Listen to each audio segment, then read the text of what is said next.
My son called me at 11:47 that night and said something I still hear in my nightmares. Mom, maybe it's better if you don't meet Madeline's parents.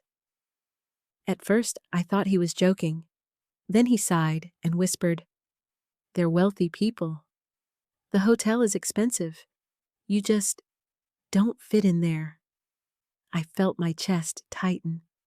But the part that broke me was when he added, "I can't let them think I come from poverty." After the call ended, I sat alone in my little kitchen for a long time before opening an old drawer and pulling out a black business card. Ryan had no idea that before sunrise, the hotel he was trying to hide me from would belong to me. If this story touches your heart, don't forget to like and subscribe. And please tell me honestly in the comments, have you ever been judged because of your appearance or where you came from? I read every single comment. Also, tell me where you're watching from and what time it is there right now. It always makes me feel a little less alone. The next morning, I woke up at 5:30 like I always did.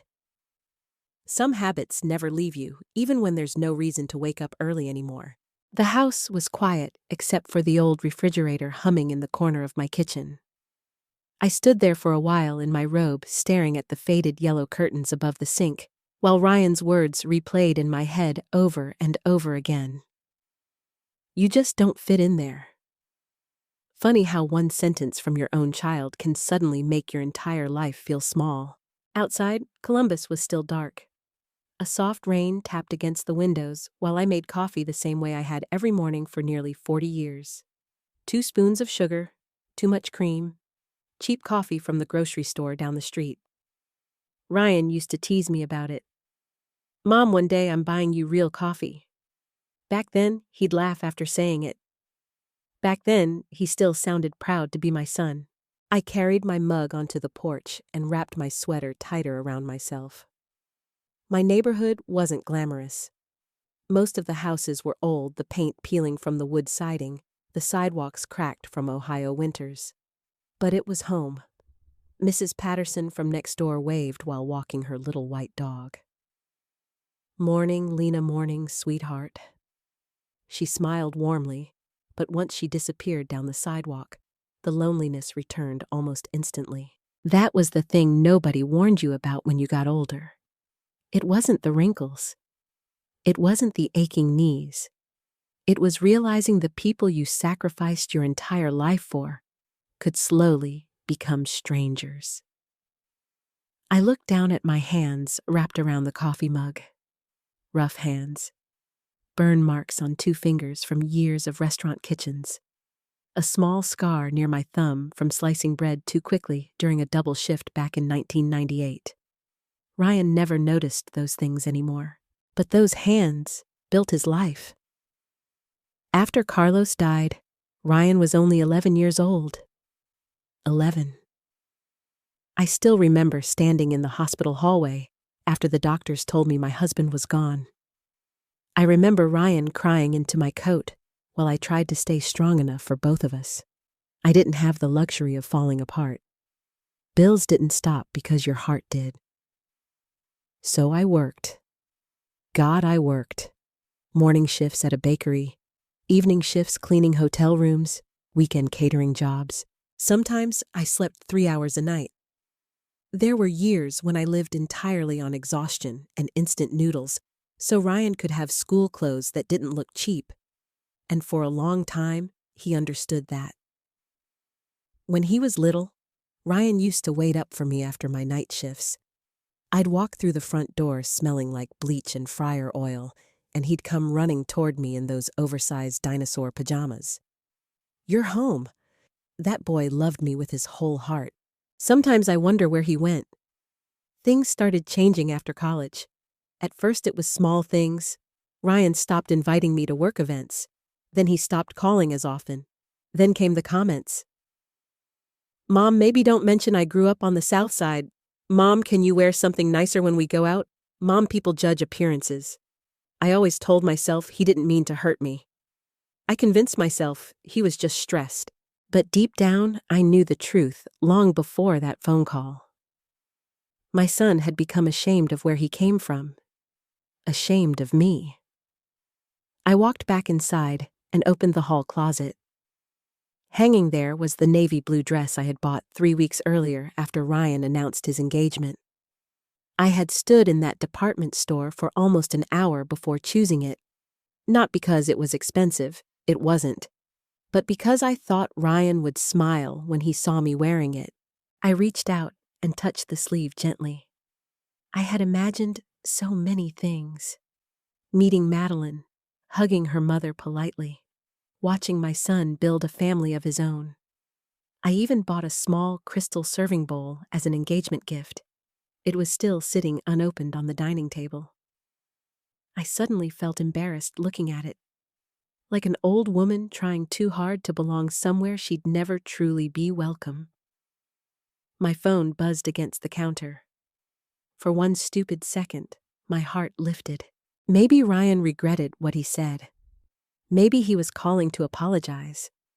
But it was only a pharmacy reminder telling me my prescription was ready. I laughed quietly at myself.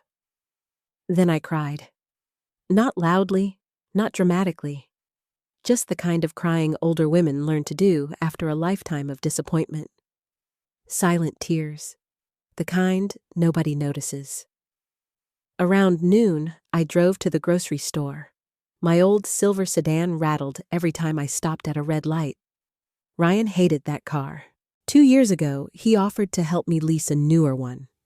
Not because he cared whether I was safe, because he didn't want his coworkers seeing me drive this one. I remember the exact moment I realized that.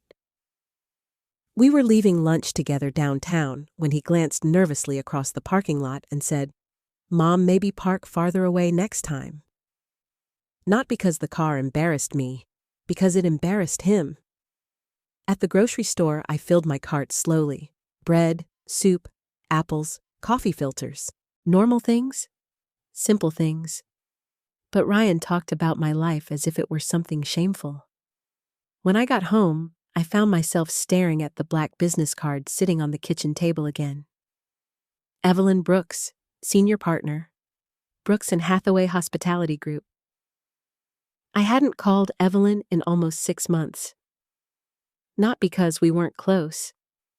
Because she was one of the only people left who knew the full truth about me. The real truth. Not the version Ryan believed. Not the version I allowed the world to see. Evelyn knew exactly how many hotels still carried my investments. Exactly how many businesses still sent quarterly reports with my name attached quietly in the margins. Exactly how much power I still had. I picked up the card slowly.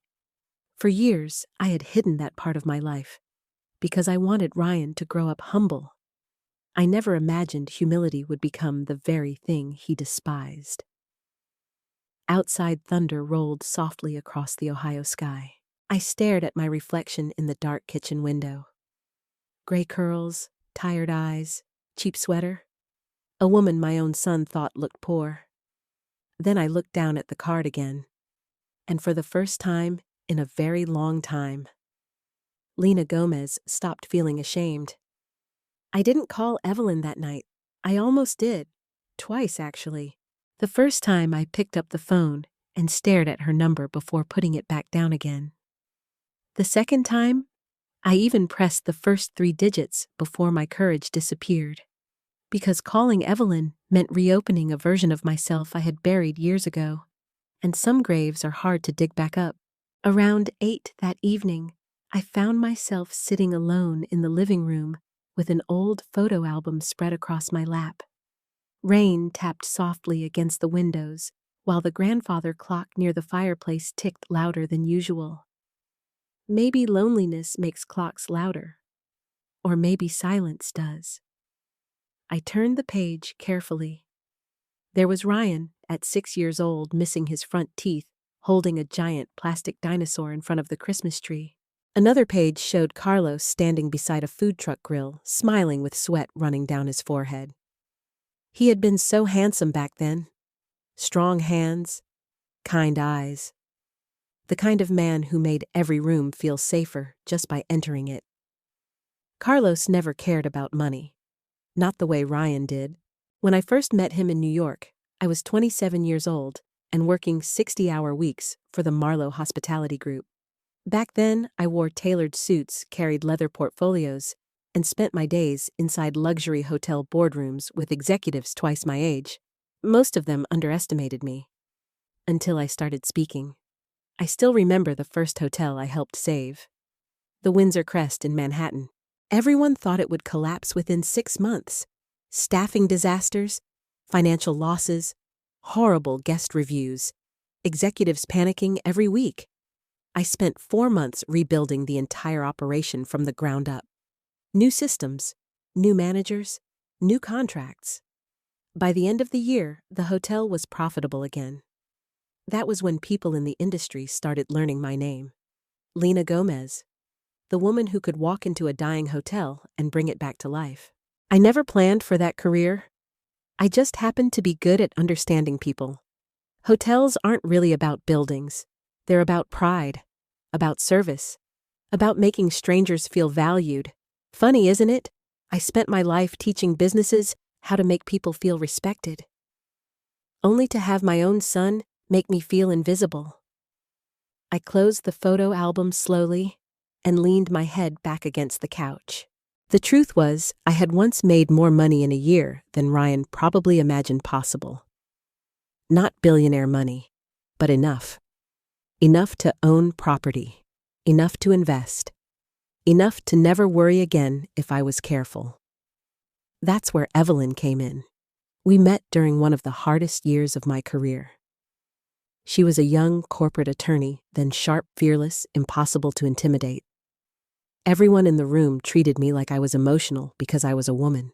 Evelyn treated me like I was the smartest person there. We became inseparable after that. Over the years, we quietly built investment partnerships together. Small hotel acquisitions at first, then larger properties, then partial ownership stakes in boutique chains across the country. We made excellent money, but then Carlos got sick. Everything changed after that. The hospital visits, the treatments. Ryan crying in the hallway when he thought I couldn't hear him. None of the boardrooms mattered anymore. I remember sitting beside Carlos one night while machines beeped around us softly. "You should go back," he told me weakly, "to work." I shook my head immediately. "No, Lena, no." He smiled sadly then. "You always loved building things.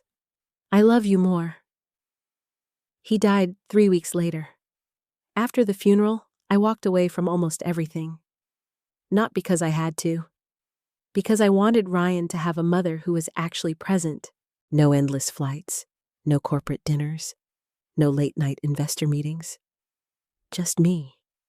For years, I convinced myself I made the right choice. Until recently. I stood up from the couch and walked toward the hallway closet again. This time, I reached for a small lockbox hidden behind old blankets. Inside were folders, investment statements, property documents, partnership agreements, proof of a life Ryan knew nothing about.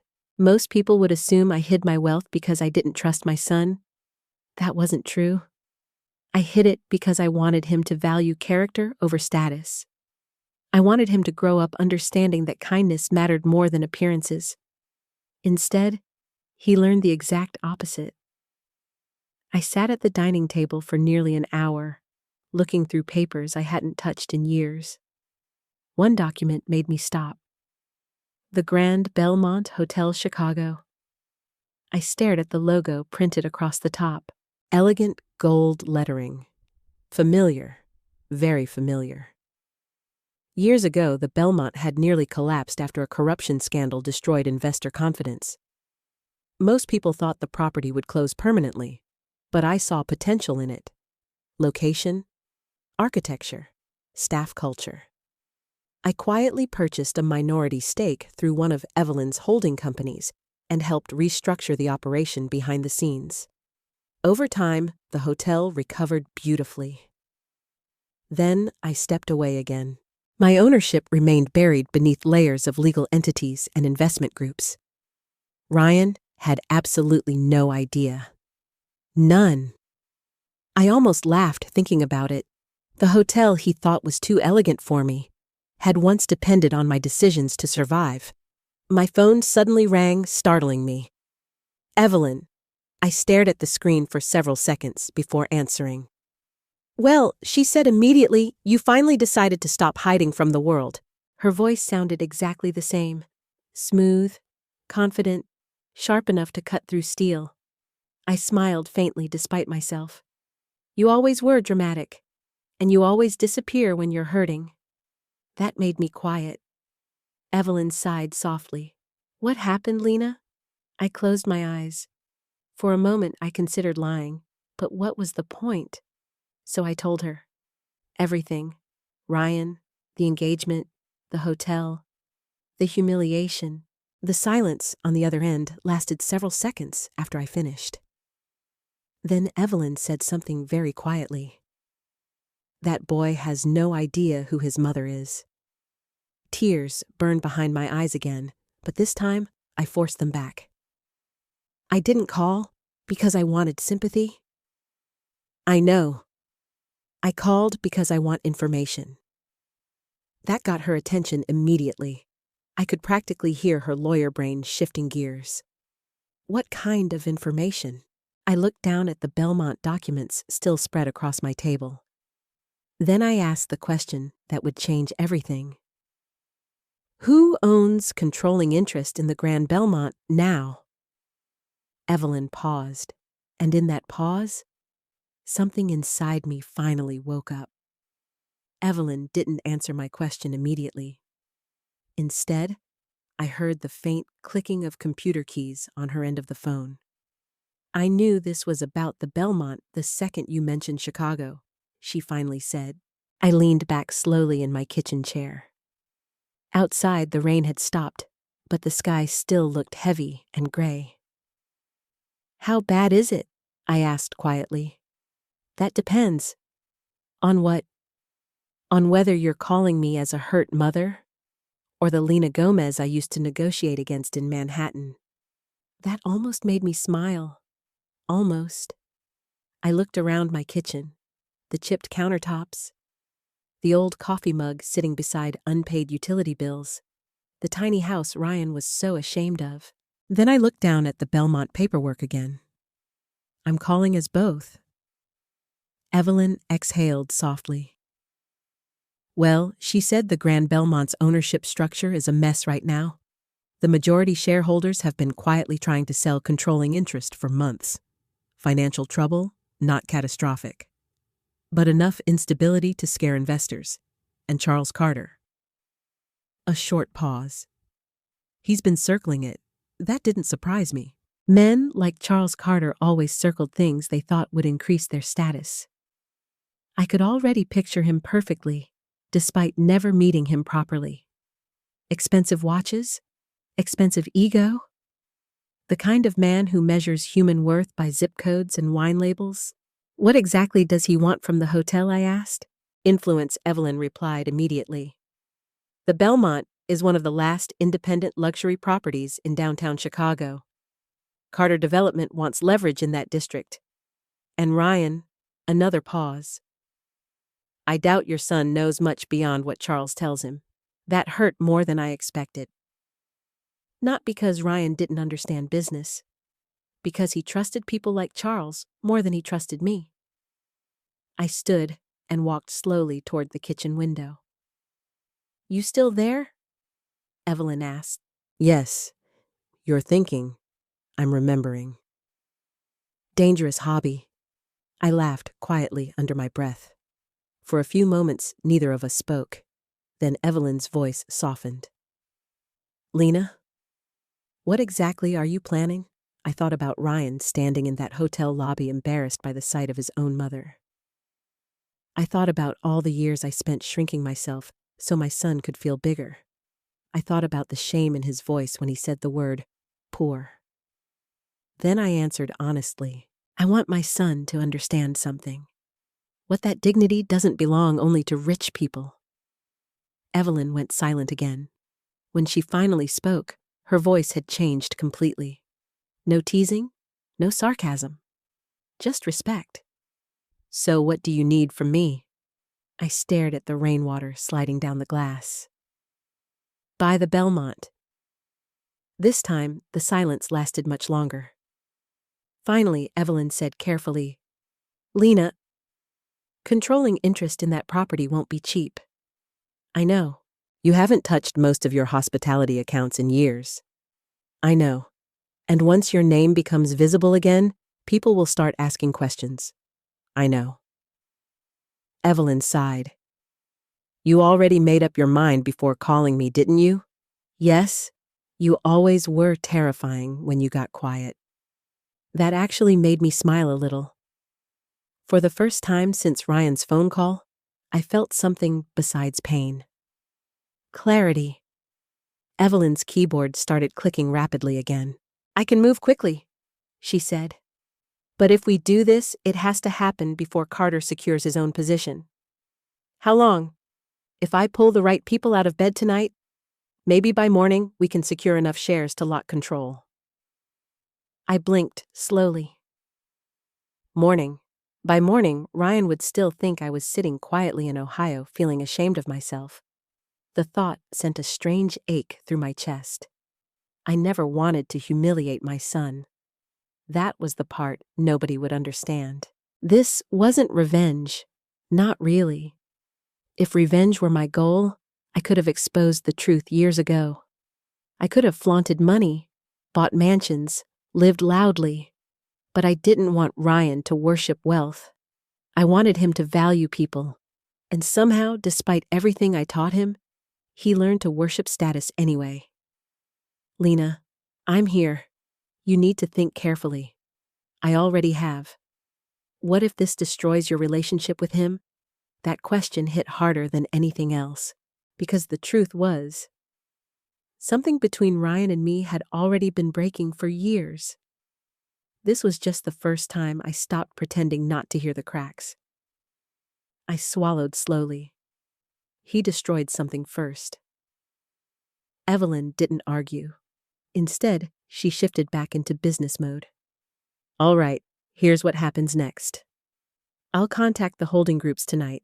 There are 3 major shareholders we need to secure immediately." I grabbed a pen from the counter automatically. "Old instincts returning. Go ahead. For now, your name stays confidential. Everything moves through Brooks and Hathaway until signatures finalize." "Good. I'll also notify Michael Bennett." At the mention of Michael's name, old memories surfaced immediately.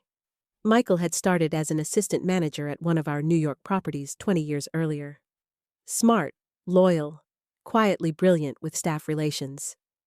Back then, everyone ignored him because he wasn't flashy enough. I promoted him anyway. Best decision I ever made. "He's still at the Belmont?" I asked. "General manager now." I smiled faintly. "Good for him. He never forgot you, Lena. That caught me off guard." "What do you mean?" "He still tells people you're the reason he stayed in hospitality." My throat tightened unexpectedly. Funny how strangers sometimes remember your kindness more than family does. Evelyn continued. "Once Michael hears you're involved, he'll move mountains to help." I nodded slowly, even though she couldn't see me. Then I glanced toward the hallway closet where my navy blue dress still hung waiting. I had bought that dress hoping to impress people who already decided I wasn't enough. Suddenly, I didn't care anymore. "Evelyn. Yes, I'm going to Chicago. Tonight, yes. You haven't driven that far alone in years. I'll survive." "You sound different."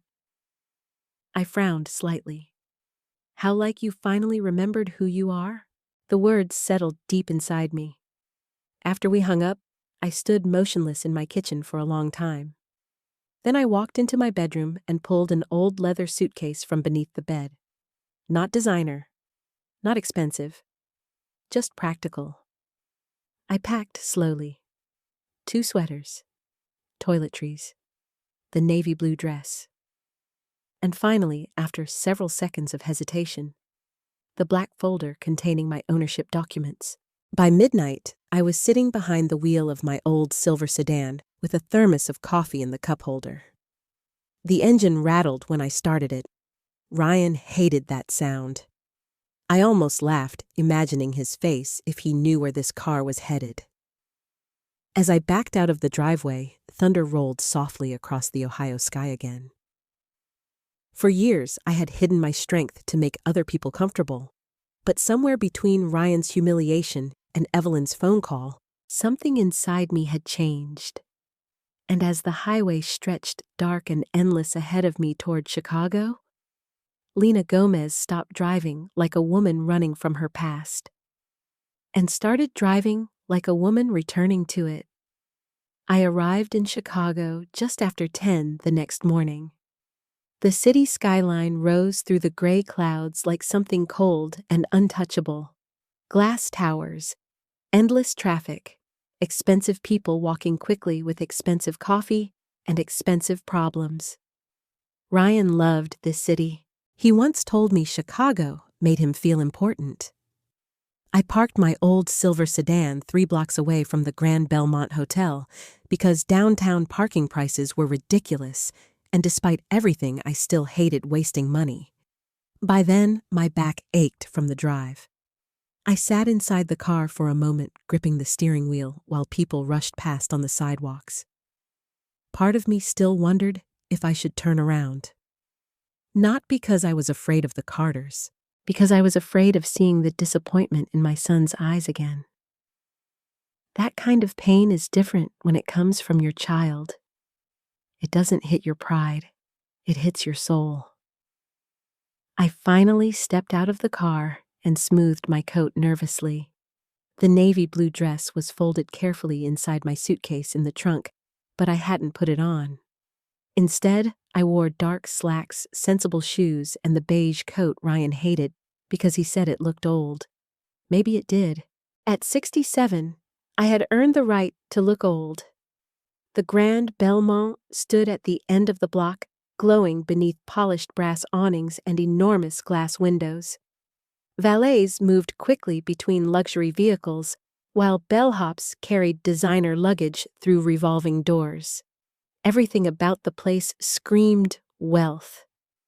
But underneath all the elegance, I still saw what other people missed. Staff rotation patterns, guest flow, security positioning, operational weaknesses. Once hospitality gets into your blood, you never stop seeing hotels the same way. I walked toward the entrance slowly. The doorman gave me the polite smile wealthy establishments train into employees. Professional, careful, slightly cautious. "Good morning, ma'am." Morning. Inside the lobby looked exactly the way I remembered from the renovation plans years ago. Marble floors, massive chandeliers, fresh white orchids near the reception desk, piano music drifting softly through hidden speakers. Beautiful, elegant, and somehow still less impressive than the way Ryan used to smile at me when he was little. I approached the front desk calmly. A young receptionist with perfect makeup looked up from her computer. "Welcome to the Grand Belmont. How may I help you? I'm looking for Ryan Gomez." The receptionist typed quickly. "Are you a guest of Mr. Gomez?" For a brief second, I almost answered proudly. "I'm his mother." But something stopped me. "Yes," I said quietly. "You could say that." The receptionist smiled politely. "Mr. Gomez is currently attending a private family brunch in the Lakeshore Dining Hall." Of course he was. Before I could respond, movement near the elevators caught my attention. And suddenly, there he was. Ryan. My son looked taller than I remembered, though maybe it was just the expensive charcoal suit making him seem broader. His hair was perfectly styled. His watch probably cost more than my monthly mortgage payment. Beside him stood Madeline Carter. Beautiful woman, soft blonde hair, elegant cream-colored coat, graceful posture. She looked kind. That surprised me. Behind them walked Charles and Victoria Carter. Even from across the lobby, I could feel the money radiating off them like heat. Charles carried himself with the confidence of a man who had never once worried about overdraft fees in his life. Victoria looked immaculate in a white tailored outfit that probably required dry cleaning more expensive than my grocery budget. Ryan was smiling while talking to them. A polished smile, a careful smile, not the real one. Then his eyes landed on me, and the smile vanished instantly. The color drained from his face so fast it almost frightened me. "Mom!" The word came out like a panic reflex. Madeline looked confused. Victoria's eyes moved over me slowly from head to toe. I knew that look. Women like her perfected it over decades. The silent calculation of social value. Shoes, coat, hair, jewelry, everything measured within seconds. Ryan hurried toward me immediately. "What are you doing here?" he whispered harshly. I blinked slowly. "I drove to Chicago. I told you not to come." His voice stayed low, but the anger underneath it felt sharp enough to cut skin. Behind him, I noticed Charles watching carefully now. Observing, evaluating. The businessman in him probably sensed tension instantly. "I wanted to meet your future family," I said quietly. Ryan rubbed his forehead in frustration. "Mom, this isn't the right time." "When would be the right time?" "That's not what I mean." "Then explain what you do mean." He glanced nervously over his shoulder toward the Carters. That hurt more than anything else. Not embarrassment. Fear. My son looked afraid to be seen speaking to me. "Ryan," I said softly, "look at me." He finally did. For one brief moment, I saw the little boy he used to be hiding somewhere underneath the polished businessman. Then it disappeared again. "You don't understand how important this weekend is," he muttered. "I understand perfectly." "No, you don't. You think I embarrass you." His jaw tightened immediately. "Mom," say it honestly. People nearby had started pretending not to notice us while absolutely noticing us.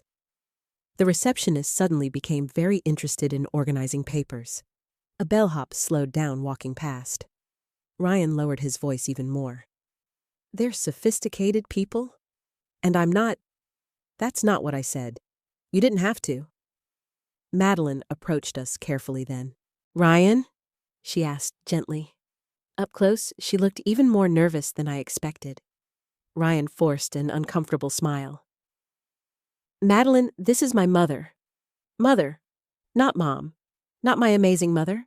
Not the woman who raised me alone. Just mother."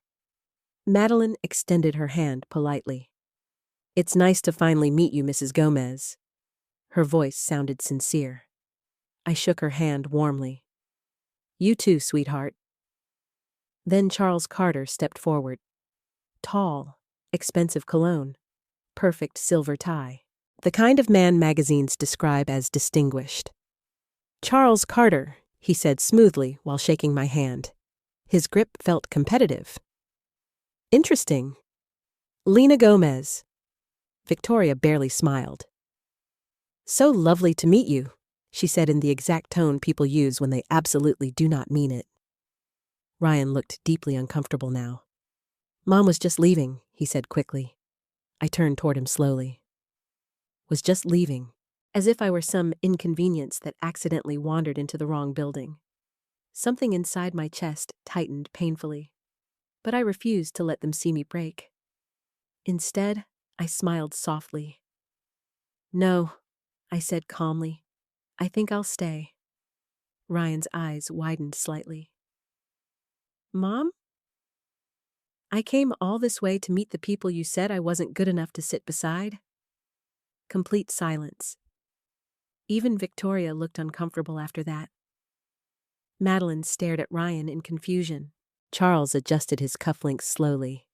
And Ryan looked at me the way people look at live explosives, like he had absolutely no idea what I might do next. Good. Neither did I.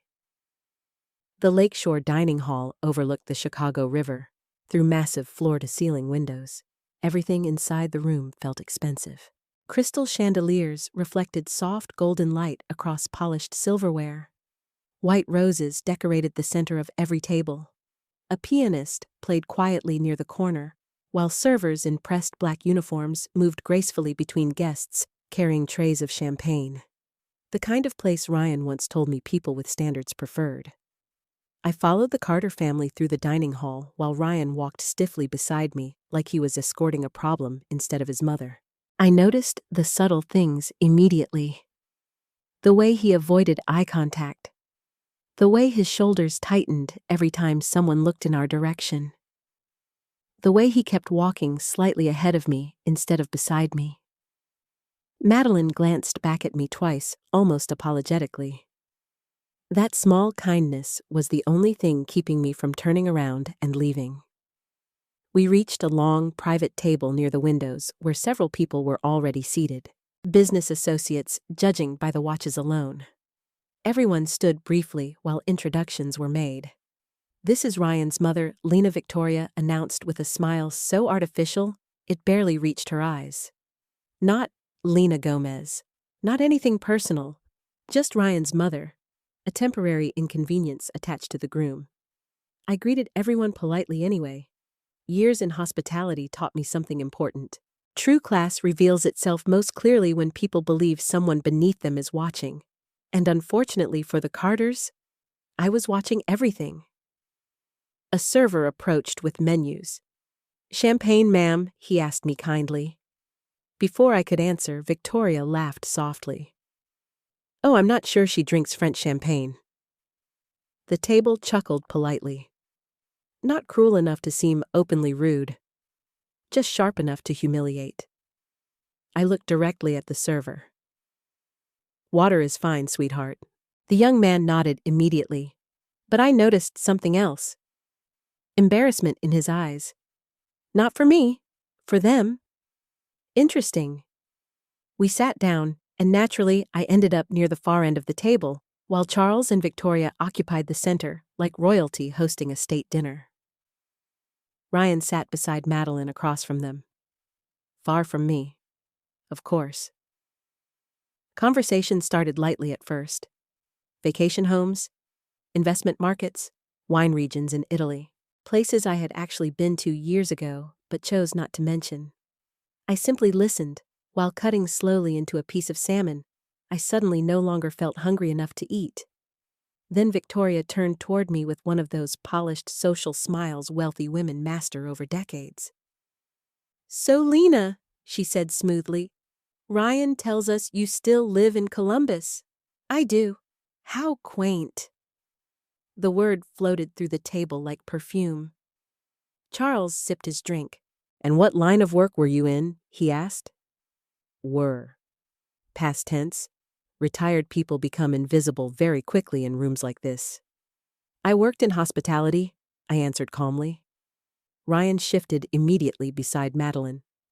Not dramatically, just enough for me to notice. "Hotels?" Charles asked. "Yes." Victoria tilted her head slightly. "Oh, how lovely." Front desk, I looked at her for a moment. There it was again. That assumption.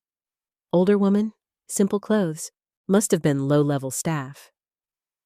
I smiled politely. Something like that. Ryan relaxed slightly after I answered, as if he were relieved I didn't elaborate. The conversation moved on briefly, but the tension around Ryan never fully disappeared. He kept watching me carefully, monitoring me, waiting for me to embarrass him somehow. It hurt more than I expected. Not because strangers judged me, because my own son believed I deserved to be judged. Charles leaned back in his chair eventually and folded his hands together. "You know," he said thoughtfully, "family backgrounds matter more than people like admitting these days." Madeline looked uncomfortable immediately. "Dad." "No, no," Charles interrupted smoothly. "I simply mean values tend to come from environment."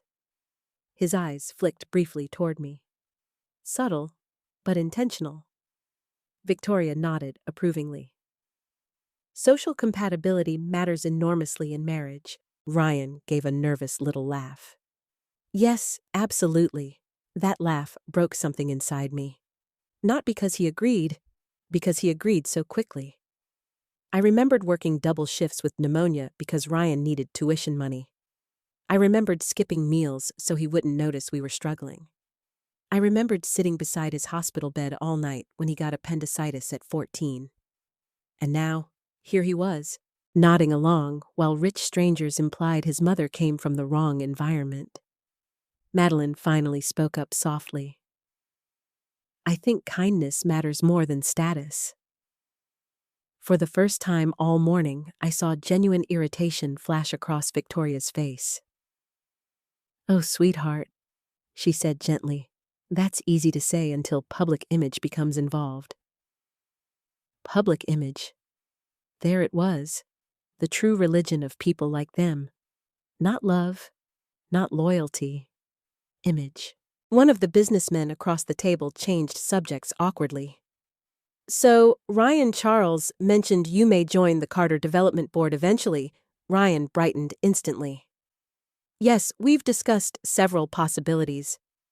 I watched my son carefully as he spoke. Confident, polished, hungry. Not for success, for acceptance. That was the tragedy of it all. Ryan didn't really want money. He wanted permission to feel worthy. And somewhere along the way, he convinced himself people like Charles Carter could give him that permission. Victoria turned toward me again. Chicago must feel very different from Columbus. A little. I imagine places like this aren't your usual scene. Ryan stared at his plate. Didn't say a word. Not one word. The silence hurt more than the insult itself. I could feel people around the table noticing it too. Madeline looked visibly uncomfortable now. Even one of the businessmen avoided eye contact. Victoria continued smiling pleasantly. You must find all this rather extravagant. I placed my fork down carefully. Then I looked around the room slowly. The chandeliers, the marble, the expensive wine, the polished service staff. For a brief moment, memories flooded back so vividly I almost forgot where I was. Late-night investor meetings, luxury hotel openings, press interviews, executives fighting for my approval. I had sat in rooms far grander than this, while people twice as wealthy begged for my expertise. And now my own son looked ashamed of me sitting at the same table. The irony almost made me laugh. Instead, I smiled softly. No, I said calmly. Not really. Victoria blinked slightly. Perhaps she expected intimidation. Charles studied me more carefully now. Interesting. Maybe he was finally sensing something underneath the surface. Ryan suddenly interrupted. Mom likes simple things. Simple things. The way he said it sounded almost apologetic, as if simplicity were failure. I turned slowly toward him. And what exactly is wrong with simple things, Ryan? His face tightened instantly. Nothing. I just meant, you meant I don't belong here. Mom, please. That word again. Please. Not because he cared about my feelings, because he cared about the audience.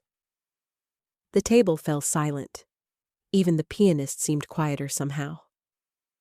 I looked directly at my son. You know, I said softly when you were 8 years old, you used to tell people I made the best pancakes in Ohio? Ryan closed his eyes briefly. Mom, you were proud of me then. Madeline stared at him in shock. Victoria shifted uncomfortably. And Charles Carter? Charles looked fascinated, like a man suddenly realizing the story in front of him wasn't unfolding the way he expected. I picked up my water glass calmly, because deep down, I already knew something none of them did. By tomorrow morning, this entire hotel would answer to me. The brunch finally ended nearly 2 hours later. 2 of the longest hours of my life.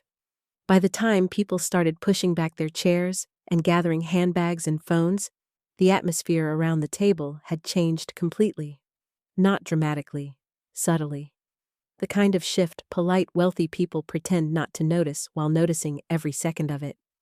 Victoria Carter became overly cheerful. Charles grew quieter and more observant. Ryan looked exhausted. And Madeline? Madeline looked troubled. I stayed calm through all of it. That seemed to unsettle Ryan more than anger would have, because anger would have fit the role he assigned me. Embarrassed mother, emotional woman. Poor older lady overwhelmed by rich people. But calmness made people nervous, especially when they underestimated you. As everyone prepared to leave the dining hall, Ryan pulled me aside near the elevators. "What was that?" he hissed under his breath. I blinked slowly. "What was what? You know exactly what." "No, Ryan, I really don't." His jaw tightened. "You made things uncomfortable."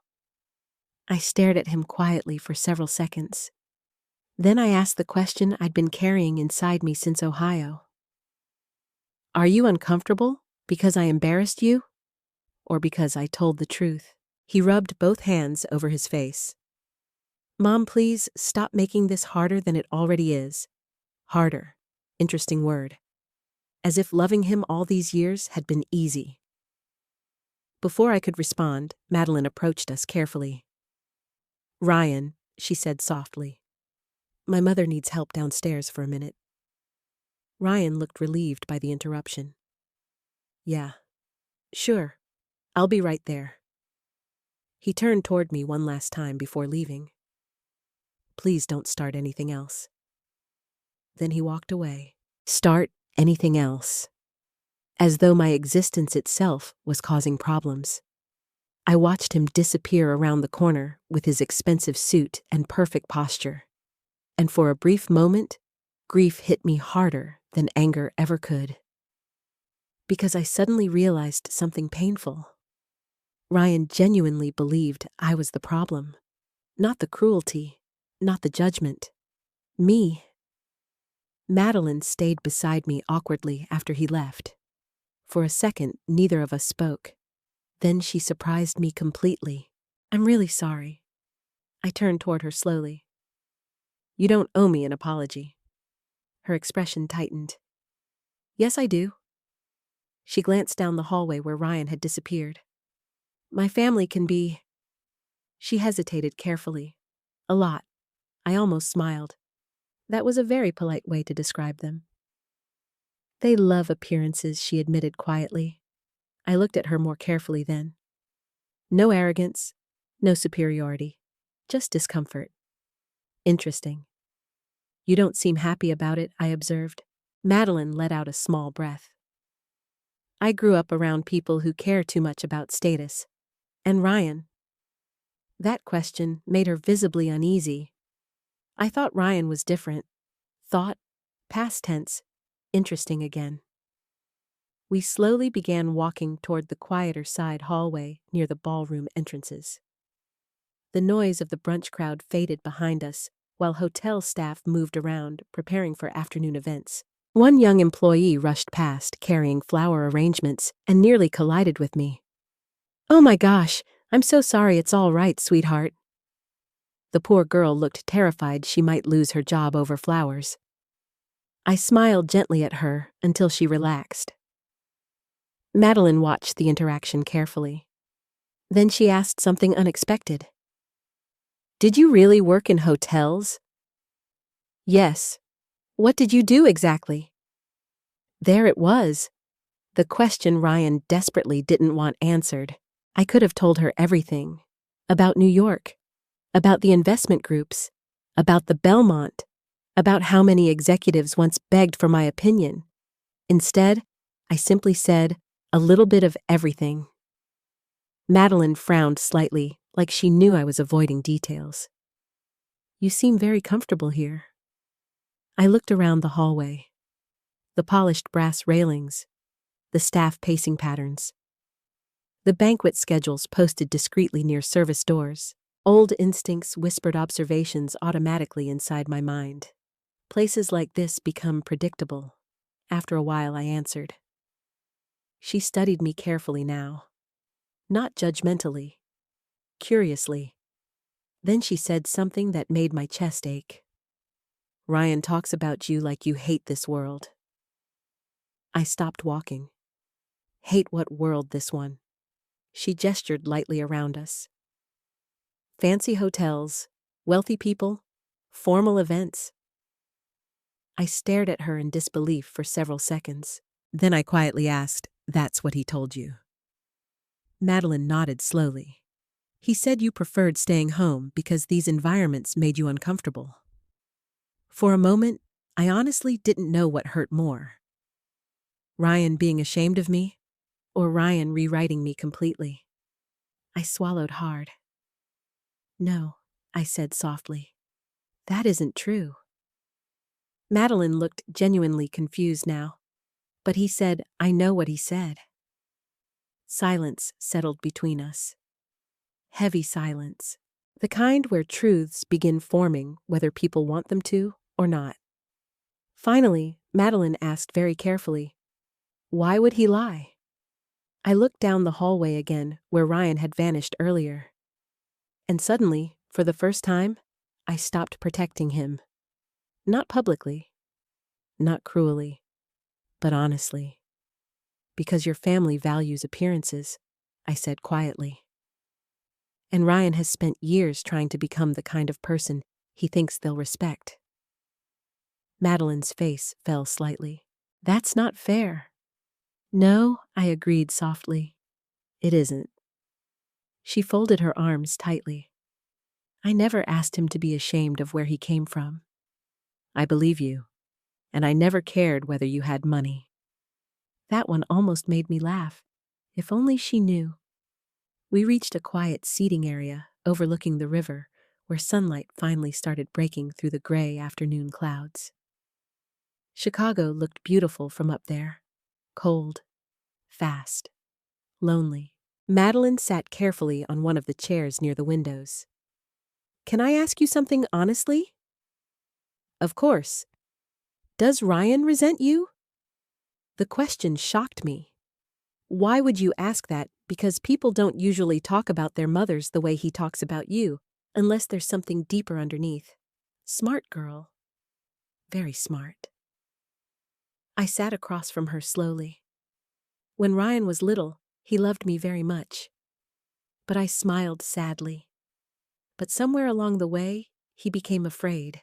Afraid of what being poor. Madeline looked down immediately. And in that moment, I realized something important. She already knew. Maybe not everything, but enough. Enough to recognize Ryan's obsession with status wasn't healthy. Enough to understand this wasn't really about me. This was about his fear of becoming the version of himself he worked so hard to escape. Before either of us could speak again, Ryan suddenly appeared at the end of the hallway. The second he saw us sitting together alone, his expression darkened instantly. "What's going on?" he asked sharply. Madeline stood immediately. We were talking about what his eyes landed on me suspiciously. Like I might poison her against him simply by telling the truth. Madeline crossed her arms. "Your mother was just explaining some things?" Ryan's entire posture stiffened. "Mom." One word. Warning tone. I rose slowly from my chair. "No need to worry," I said calmly. "I didn't tell her anything you haven't already shown her yourself." His face tightened immediately. "Can I speak to you privately?" Madeline looked uncomfortable. "Ryan." "No," he interrupted. "I need a minute." I followed him several feet down the hallway until we stood near the elevator doors alone. The moment we were out of Madeline's hearing range, he turned toward me angrily. "What exactly are you trying to do here?" I stared at him quietly. "Understand, my son? You're making everything worse." "No, Ryan." My voice stayed calm. "You did that all by yourself." For the first time since I arrived in Chicago, my son had absolutely no response. That evening, I did not stay at the Grand Belmont. Ryan probably assumed I had driven back to Ohio after our argument in the hallway. Part of him likely hoped I had. Instead, I checked into a small hotel nearly 15 minutes away from downtown. Nothing luxurious. Just clean sheets, quiet walls, and a coffee machine that sounded like it was dying every time I pressed the button. Honestly, I preferred it. Places like that reminded me of the years before Ryan became ashamed of ordinary people. I sat near the window of my room, watching rain slide down the glass, while Chicago traffic glowed red and white below. My phone rested on the table beside me, waiting. At exactly 8:14 p.m., it rang. Evelyn. I answered immediately. Well? I asked. I heard papers shuffling on her end. Then the sound of a satisfied exhale. It's done. For a second, I didn't speak. Not because I was shocked, because hearing the words out loud made everything suddenly real. You secured it? We secured controlling interest 43 minutes ago. I slowly lowered myself into the chair beside the window. Outside, thunder rolled faintly across the city. How much visibility? I asked quietly. Very little so far. The acquisitions moved through Hathaway Strategic Holdings exactly the way we planned. Good. For now, nobody publicly knows you're connected to the purchase. I closed my eyes briefly. Tomorrow. Everything would change tomorrow. Evelyn continued speaking. The previous majority shareholders were desperate to exit before Carter Development positioned themselves further. Timing worked in our favor. And Charles A.'s small laugh escaped her. Oh, he's going to be furious. That almost made me smile. Almost. But even now, revenge wasn't what I felt. Not truly. What I felt was sadness. Deep, exhausting sadness that it had come to this at all. Evelyn's voice softened slightly. You okay? No. Understandable. I stared at the rain-covered window. My son thinks I'm an embarrassment. No, Evelyn corrected firmly. Your son thinks wealth buys dignity. That landed hard because it was true. And worse, Ryan learned that belief somewhere despite everything I tried teaching him. I rubbed my forehead tiredly. How soon until the board meeting tomorrow morning? 9:30? And Michael? He already knows. That caught my attention immediately. What did he say? Evelyn chuckled quietly.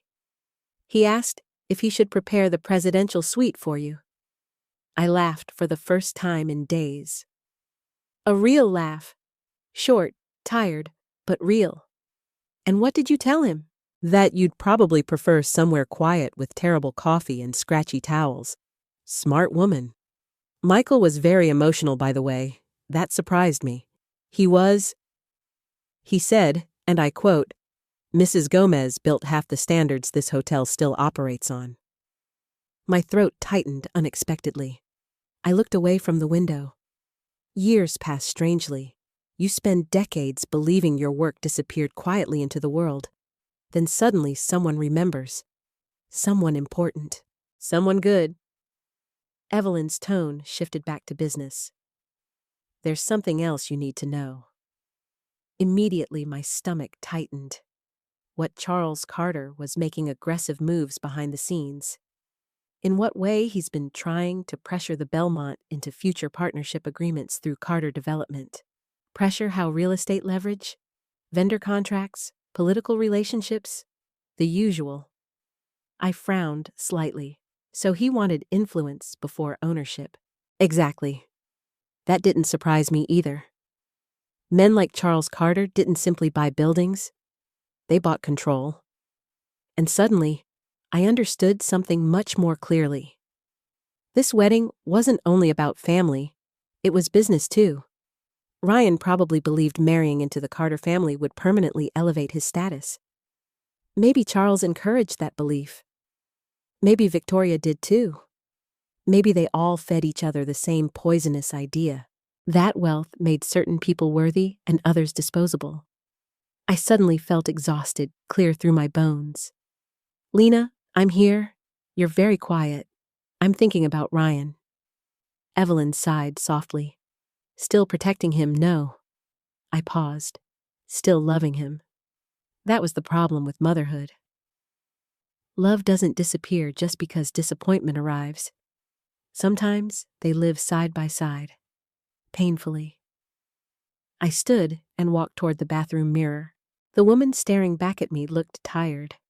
Gray curls, slightly frizzy from the rain. Lines around the eyes deeper than I remembered. Simple sweater, no diamonds, no luxury, no visible signs of wealth. And yet tomorrow morning, I would own one of Chicago's most prestigious hotels. Funny world. I need one thing from you, I told Evelyn. Anything. Keep my name confidential until the board presentation tomorrow. Already done. I don't want Ryan hearing rumors first. You want him hearing it from you? Yes.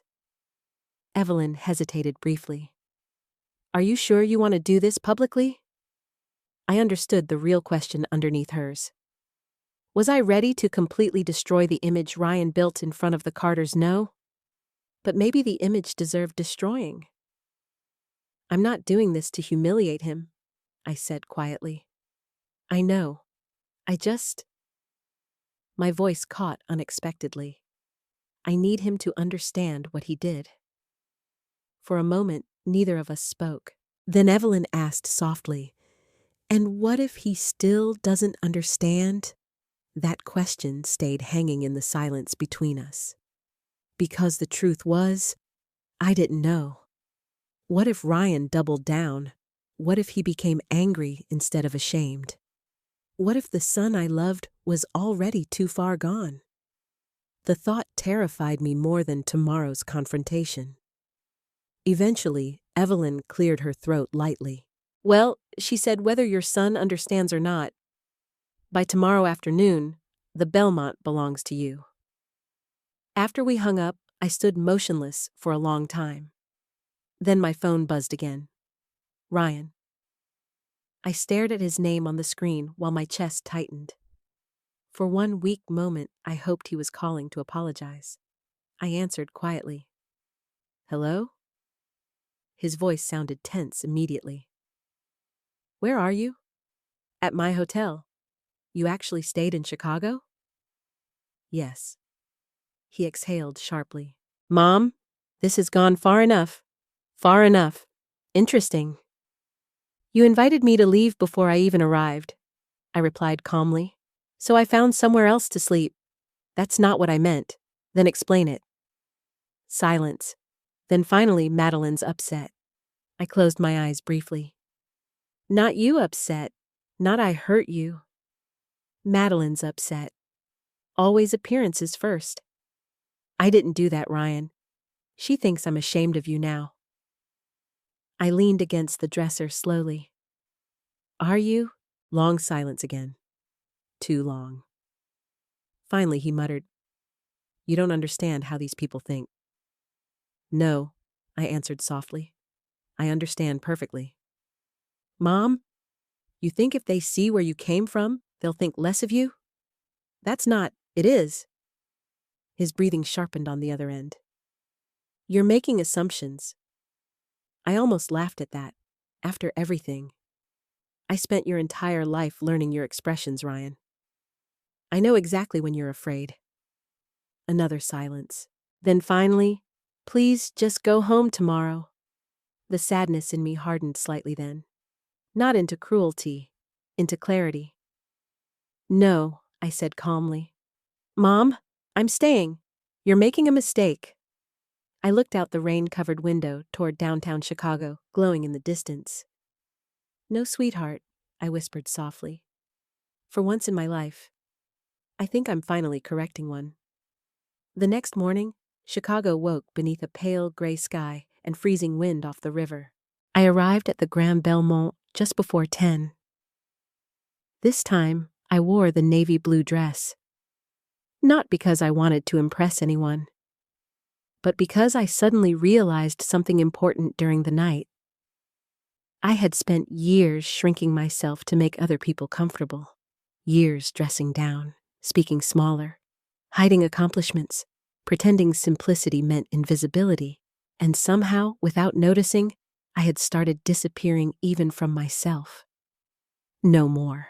I walked through the hotel lobby calmly while the marble floors reflected soft morning light beneath my feet. Several employees glanced toward me politely. One young concierge even smiled warmly. Interesting how differently the world responds when you stand straighter. I took the elevator to the private brunch suite on the 12th floor, where the Carter family was gathering again before afternoon meetings. The moment the elevator doors opened, I heard voices. Charles Carter was speaking confidently about expansion opportunities in downtown Chicago, while several businessmen nodded around him. Ryan stood nearby listening carefully, like an eager student desperate for approval. The second he saw me enter the room, all the color drained from his face again. Mom. Conversations around the suite immediately quieted. Madeline turned first, then Victoria, then Charles. I noticed something instantly. Madeline looked relieved to see me. Ryan looked horrified. That difference mattered.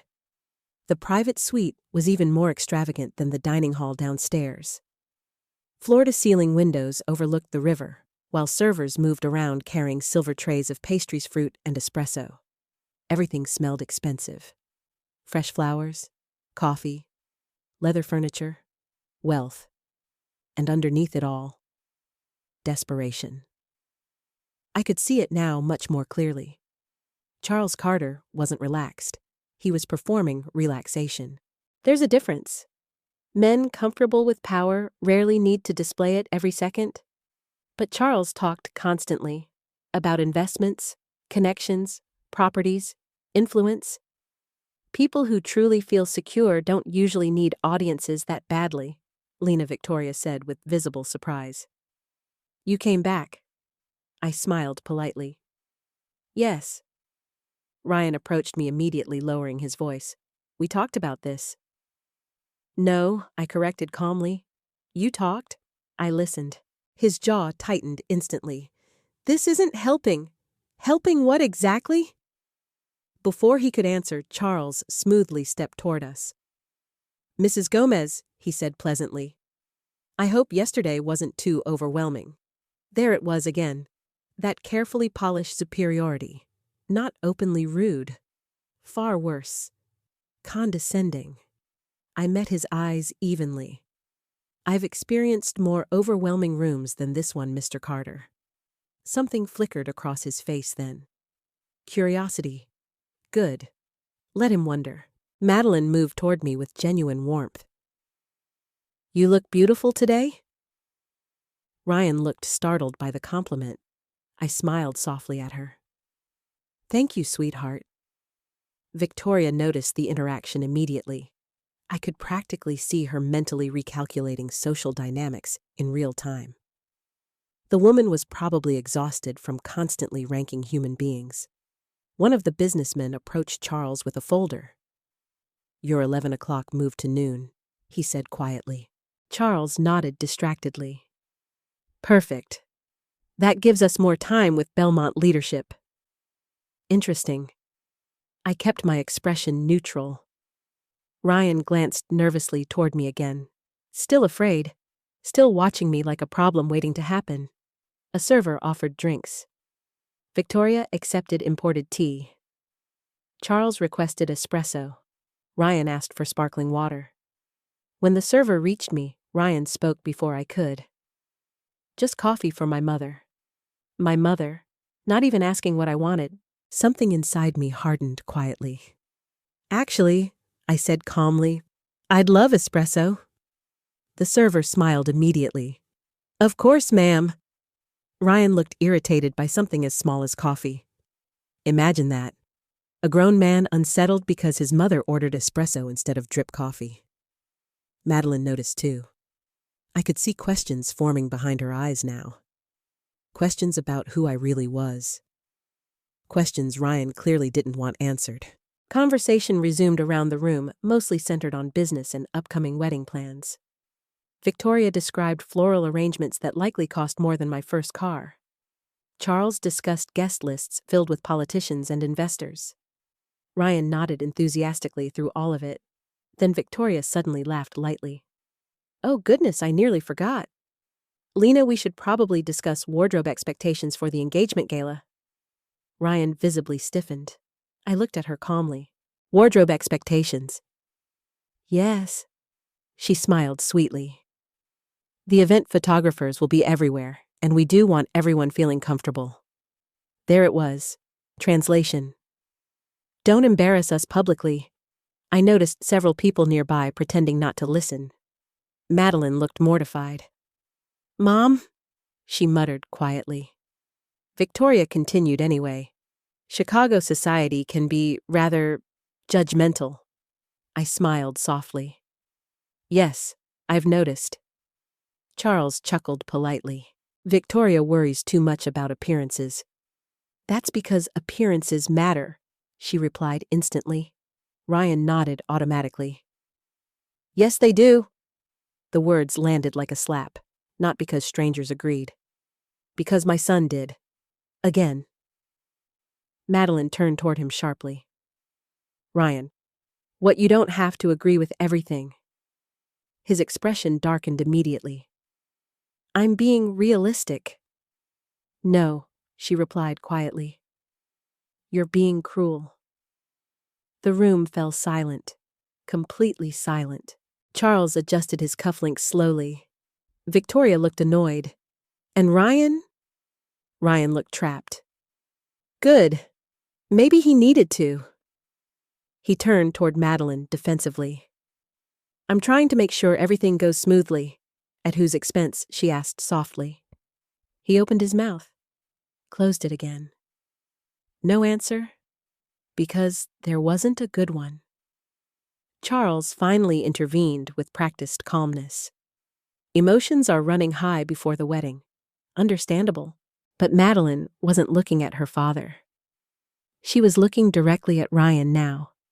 And for the first time since I arrived in Chicago, I saw disappointment in her eyes. Real disappointment. Not embarrassment. Not confusion. Disappointment. Ryan noticed it too. His voice lowered immediately. Madeline, don't do this right now. Do it, make assumptions. She stared at him in disbelief. Your mother has been treated like an inconvenience since she walked into this hotel. No one spoke. Not even Charles, because denying it would have been ridiculous. Ryan rubbed his forehead in frustration. You don't understand. No, Madeline answered quietly. I understand perfectly. That sentence echoed in the room, almost identical to mine from the night before. Interesting how truth repeats itself. Victoria stood abruptly. Well, perhaps everyone needs fresh air. Classic avoidance. Wealthy people often confuse silence with resolution. But before anyone could move, one of the hotel staff entered the suite. A tall man in a perfectly tailored dark suit. Professional posture. Calm expression. Sharp eyes. The moment I saw him, I recognized him instantly. Michael Bennett. Older now. Gray at the temples. But still carrying himself with the same quiet confidence he had 20 years ago. The second Michael saw me, his entire expression changed. Not surprise, recognition, respect. And that was when I realized something dangerous. He almost smiled. Ryan noticed immediately. So did Charles. Michael quickly recovered professionally. Good morning, ladies and gentlemen, he said smoothly. Apologies for the interruption. But his eyes flicked toward me again for half a second too long. Enough for Charles Carter to notice. Enough for Ryan to notice. Enough for tension to spread quietly through the room once more. Michael addressed Charles formally. Mr. Carter, the executive board meeting has been moved forward. Charles frowned slightly. Moved forward by whom Michael's expression remained perfectly neutral. By the new ownership group. The room went still. Completely still. Charles slowly straightened. New ownership? Yes, sir. Ryan looked confused. Victoria blinked rapidly. Madeline glanced between everyone uncertainly. And I simply lifted my coffee cup calmly, while Michael Bennett finally looked directly at me. Neither of us smiled. But in that silent glance, he acknowledged exactly who I was. And for the first time since arriving in Chicago, I knew the moment was finally coming. The silence inside the suite stretched so tightly, it almost felt physical. Charles Carter recovered first. Men like him usually do. What exactly do you mean by new ownership group? He asked smoothly. Michael Bennett stood near the doorway with perfect professional posture. The Grand Belmont finalized a controlling interest acquisition late last night. Charles frowned. That wasn't scheduled for completion until next month. Circumstances change, sir. I watched carefully as calculations began moving behind Charles Carter's eyes. Moneymen always recognize danger before anyone else in the room. Victoria looked confused. Ryan looked irritated. Madeline looked curious. And me? I simply sat quietly with my espresso, while 20 years of experience reminded me exactly how boardroom tension feels moments before everything shifts. Charles stepped closer toward Michael, who finalized the acquisition. Michael's expression remained perfectly controlled. The executive board will address all questions during the 11:30 meeting.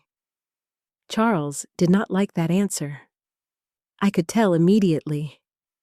People accustomed to control rarely tolerate delayed information. I have ongoing interests connected to this property, he said carefully. Yes, sir. I expect transparency. Yes, sir. Michael answered every sentence with flawless professionalism. But underneath it, I noticed something else. Loyalty, not to the hotel, to me. Ryan finally spoke. Why would ownership suddenly change overnight? Michael glanced toward him politely. I'm afraid I can't discuss executive matters before the board presentation. The word executive visibly shifted the atmosphere again. Because suddenly, this wasn't just brunch conversation anymore. This was business. Serious business. Charles adjusted his tie slowly. Will the new ownership maintain existing partnership discussions? Interesting question. Not will the hotel remain stable. Not will employees be affected. Partnerships, influence, leverage. Exactly what Evelyn warned me about. Michael answered carefully. The new ownership intends to review all pending negotiations personally. Personally? That word landed beautifully. Charles noticed it too. I could practically hear his instincts sharpening. Personally, he repeated, yes, sir. Before Charles could continue, Michael's eyes moved toward me briefly again. Tiny movement, less than a second, but Ryan caught it this time. I saw his expression tighten instantly. Confusion, suspicion. Good. Maybe for once he should wonder who his mother actually was. Michael turned back toward the room smoothly. The board meeting will begin in approximately 40 minutes. Then he nodded politely and exited the suite. The moment the door closed behind him, the atmosphere exploded into overlapping conversation. Charles immediately pulled out his phone. Victoria started asking questions rapidly. Two businessmen near the windows began discussing stock positioning and ownership rumors. Ryan stood motionless, staring toward the doorway, where Michael disappeared. And Madeline? Madeline was staring at me. Not casually, carefully, like pieces were beginning to connect inside her mind. Interesting. Very interesting. I calmly set my espresso cup down. Excuse me? I said softly while standing. Ryan snapped back to attention instantly. Where are you going? I looked at him evenly. For a walk. Mom, wait. Too late. I had spent enough years waiting for Ryan to decide whether I deserved respect. I walked out of the suite calmly and headed toward the elevators. The moment the doors closed behind me, I finally exhaled fully. My hands were trembling slightly, not from fear, from adrenaline. Because despite everything, this still hurt. No amount of wealth changes the pain of realizing your child became someone you barely recognize. The elevator opened onto the executive floor 3 levels above the brunch suites.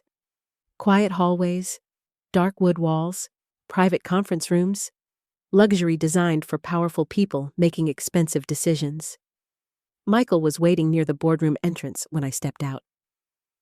The second he saw me, his face softened completely. Mrs. Gomez. Hearing the title again after so many years hit me harder than expected. I smiled faintly. Hello, Michael. He shook his head once, like he still couldn't believe I was standing there. You look exactly the same. I laughed softly. That's an outrageous lie. No, ma'am. You still walk into a room like you own it. Funny considering I actually did now.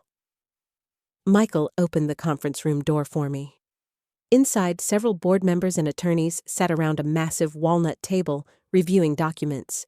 And there, near the far window with a stack of legal folders beside her, stood Evelyn Brooks. She looked elegant as always. Silver hair perfectly styled. Black suit tailored sharply enough to intimidate politicians. The moment she saw me, she smiled. There she is. I walked toward her slowly. For one brief second, neither of us spoke. Then Evelyn pulled me into a quick embrace. You okay? She whispered quietly. No. Good. Means you're still human. I laughed under my breath. God, I had missed her. Evelyn handed me a folder immediately. Final ownership structure. I opened it carefully. Hathaway Strategic Holdings, Brooks Hospitality Partners, minority shareholder transfers, and finally, Lena Gomez, controlling owner. Seeing my own name there made my chest tighten unexpectedly. Not because of the money, because of the years. All the years I spent pretending this part of my life no longer existed. Michael moved beside me carefully. The staff is already hearing rumors, he admitted. Are they worried? No, he smiled slightly. Actually, most of them are relieved. That surprised me. Why? Michael hesitated. Then people were nervous about Carter Development getting influence here. Interesting. Very interesting. Evelyn crossed her arms. Charles Carter has a reputation. For what exactly? I asked. Control, pressure, cost-cutting, image obsession. I looked down at the ownership papers again. Employees always know before executives do. Hotels reveal character quickly. How management treats housekeepers. How kitchen staff get spoken to. Whether workers look exhausted or respected. The Belmont still felt healthy. That meant someone had protected its culture. Michael probably. Evelyn tapped another folder. There's more. I opened it carefully. Vendor negotiations, political donations, quiet shell company activity linked indirectly to Carter Development. I looked up slowly. He was trying to pressure the hotel into undervalued agreements. Evelyn nodded. Nothing illegal enough for headlines, but enough to quietly squeeze leverage. Michael's expression darkened. We suspected it. And Ryan? I asked quietly. Evelyn sighed. I honestly don't know how much your son understands. That hurt, because part of me feared the answer. Maybe Ryan really didn't know.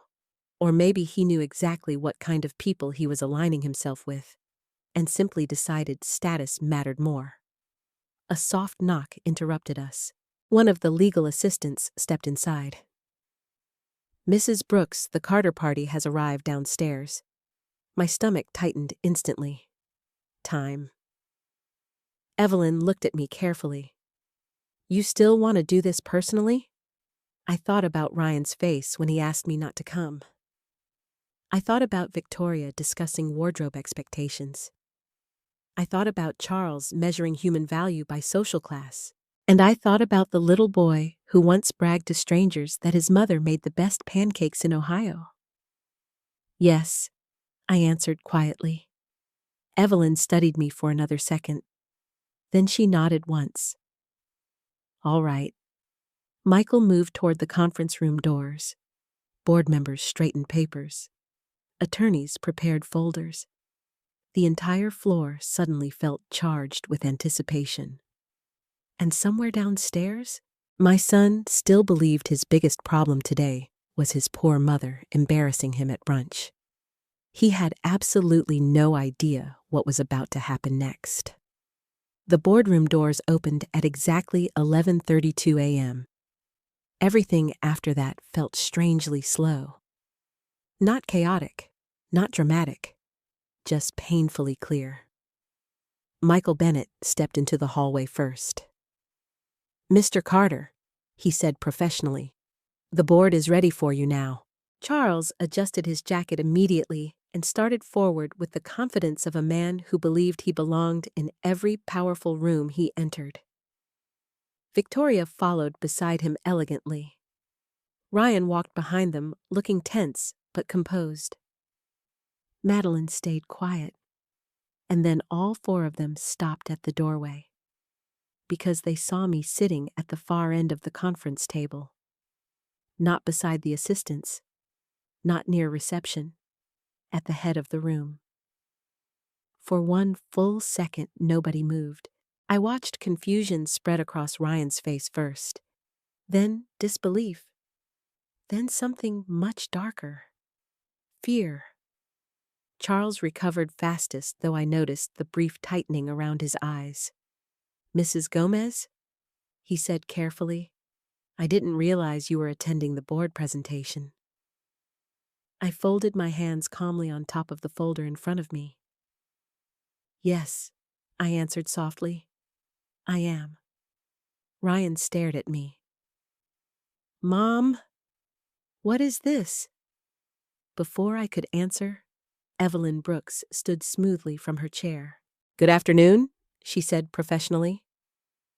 "I'm Evelyn Brooks, senior partner at Brooks and Hathaway Hospitality Group."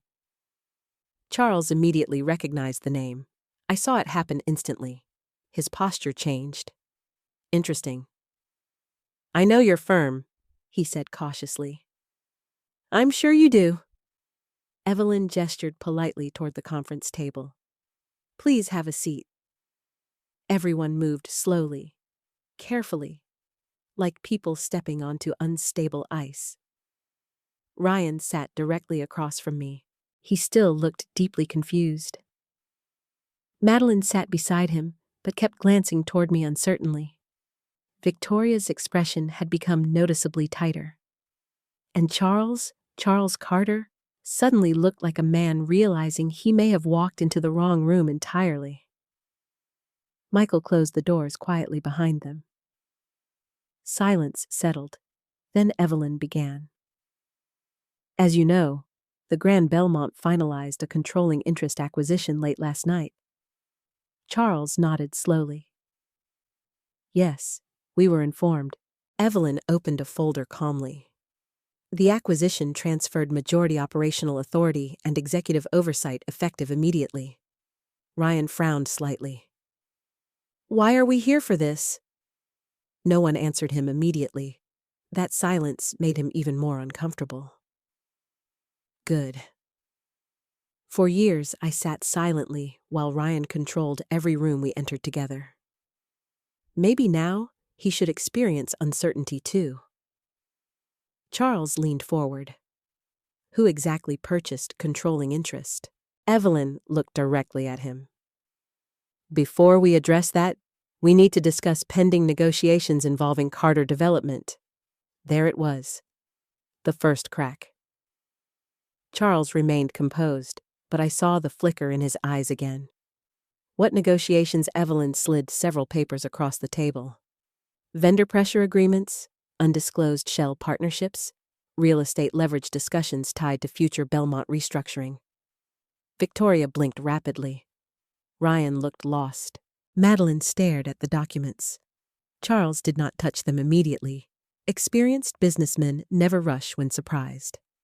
I'm not sure what implication you're attempting to make, he said smoothly. No implication, Evelyn replied calmly.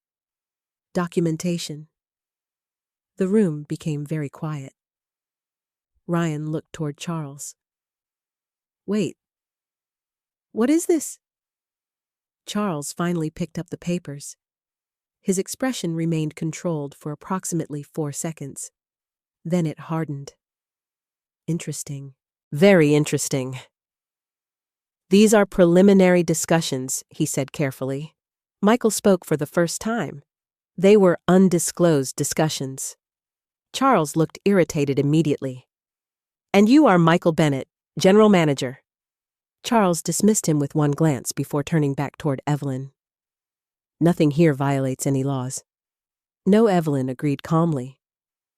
But it raises concerns regarding operational influence attempts before ownership transition. Ryan rubbed his forehead. I don't understand why this matters. I looked at my son quietly. Because of course he didn't. Ryan spent years learning how to chase power, not how to recognize abuse of it. Madeline finally spoke softly. Were you trying to pressure the hotel? Charles turned toward her immediately. Absolutely not, but his answer came too quickly. Even Ryan noticed that. Victoria jumped in smoothly. This is all being taken out of context. Evelyn closed the folder calmly. Possibly. Then she looked directly at me. The signal. The room went silent again. And suddenly, every pair of eyes turned toward me. Ryan looked confused. Madeline looked nervous. Charles looked wary. I stood slowly from my chair. No dramatic music, no yelling, no revenge speech, just truth. My name is Lena Gomez, I said quietly. Ryan frowned slightly. Mom, and as of 8:14 p.m. last night, I opened the folder in front of me carefully. I became the controlling owner of the Grand Belmont Hotel. Silence. Absolute silence. I watched the words hit each person differently. Victoria's mouth physically opened. Madeline stared at me in shock. Charles went completely still. And Ryan looked like the floor disappeared underneath him. No, he whispered immediately. I held his gaze calmly. Yes. His face drained of color. That's not possible. Evelyn slid the ownership documents across the table. It's very possible. Ryan looked down at the papers with trembling hands. I saw him searching desperately for some explanation that would restore the world he believed existed. But there wasn't one, because the truth had been sitting quietly in front of him his entire life. He just never cared enough to ask who his mother really was. Charles finally found his voice.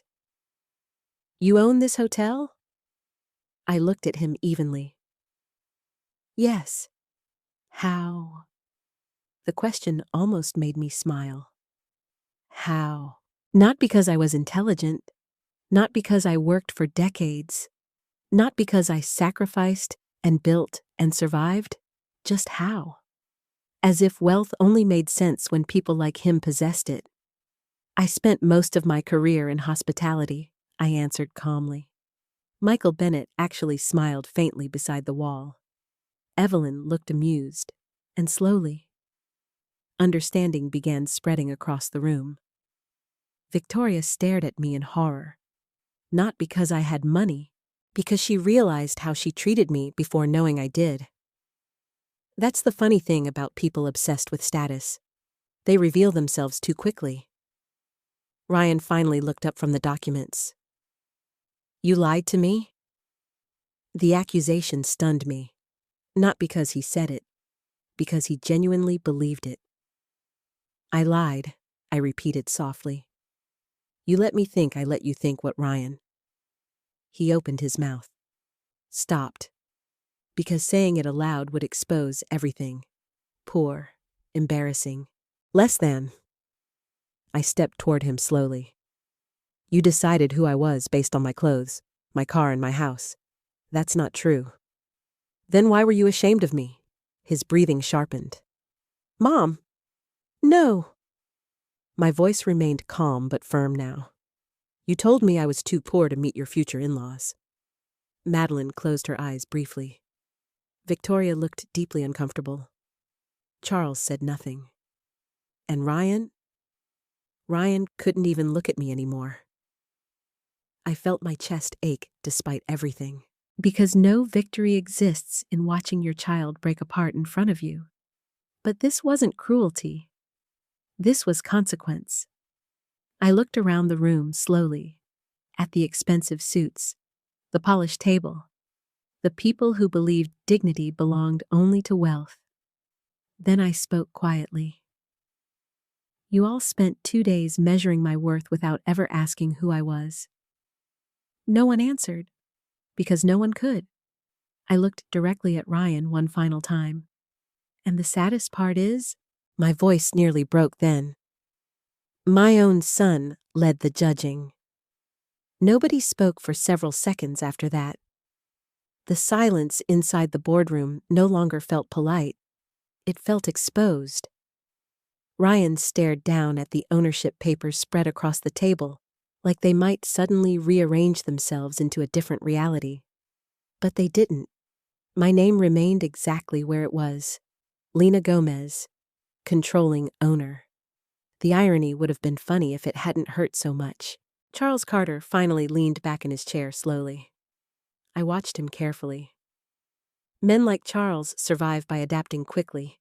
Shock never lasts long with people who spend their lives chasing leverage. This is certainly unexpected, he said carefully. Evelyn almost smiled. Yes, she replied.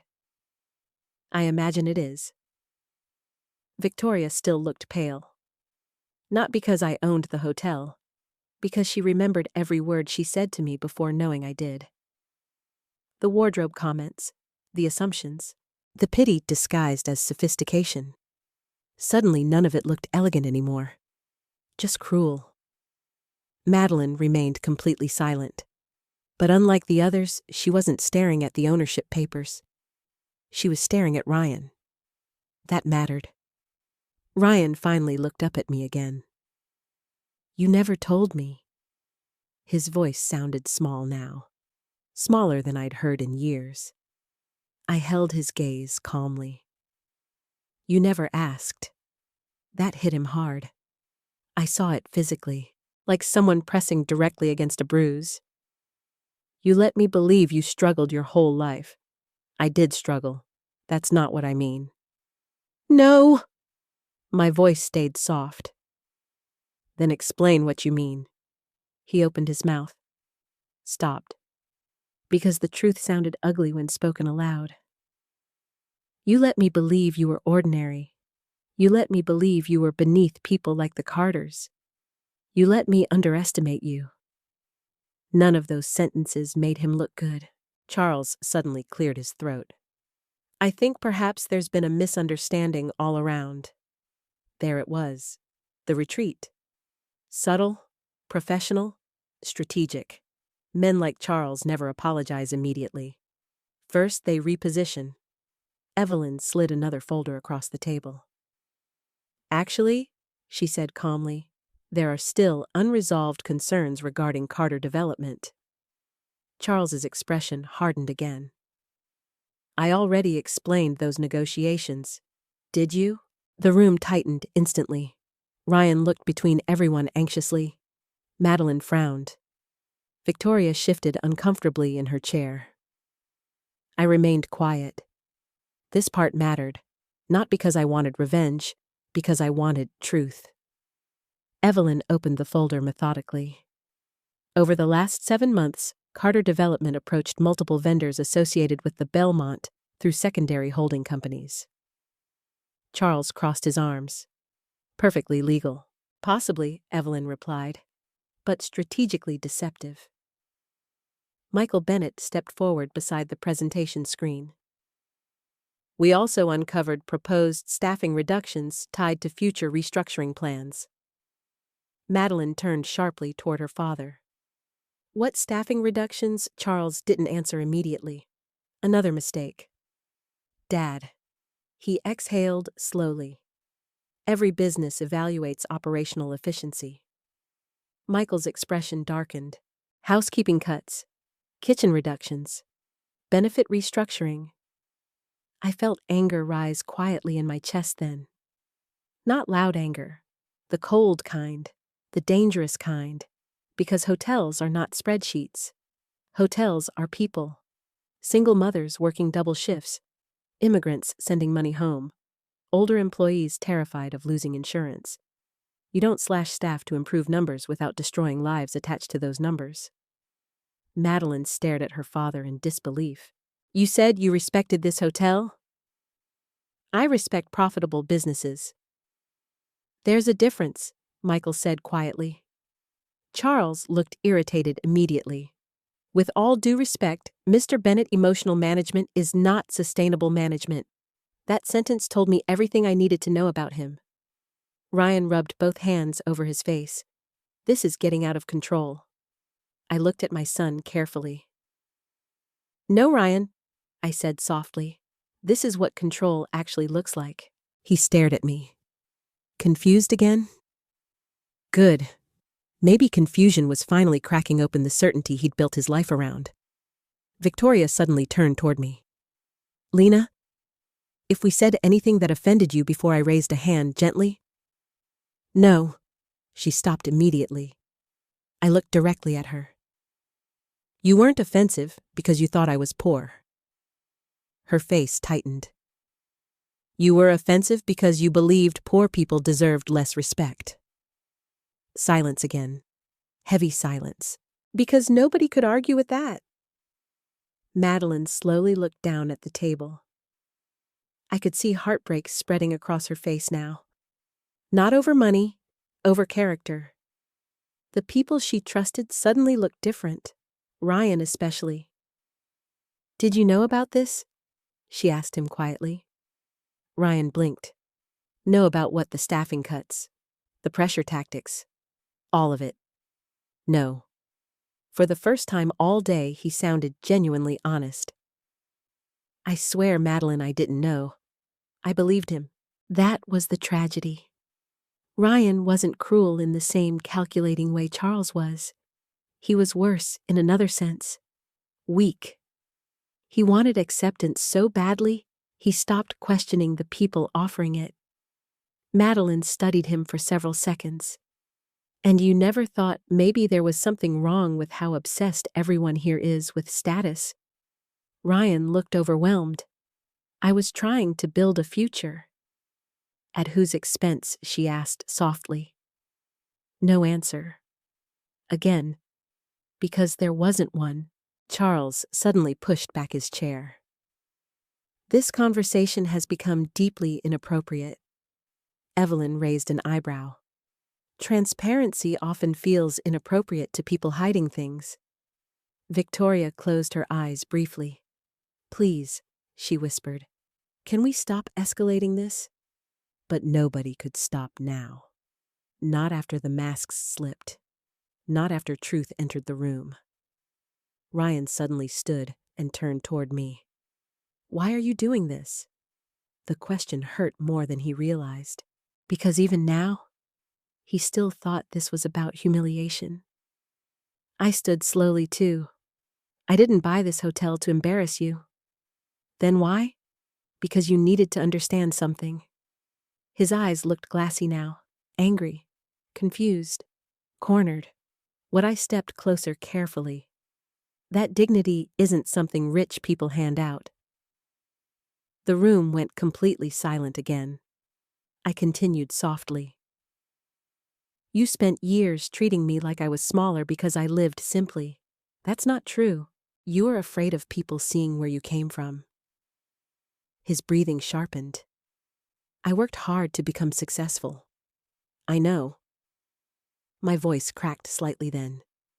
And I was proud of you. That visibly hit him. For a second, I saw guilt break through his defenses. Real guilt. Not embarrassment. Not panic. Pain. Good. Maybe there was still hope after all. Madeline looked at him quietly. Ryan. He turned toward her desperately. I never meant for any of this to happen. But it did. I was trying to fit in. That sentence echoed painfully through the room. Because finally, he said the real thing. Not success, not business, not networking, belonging. Ryan had spent years trying to earn permission to stand beside people who measured human worth like bank accounts.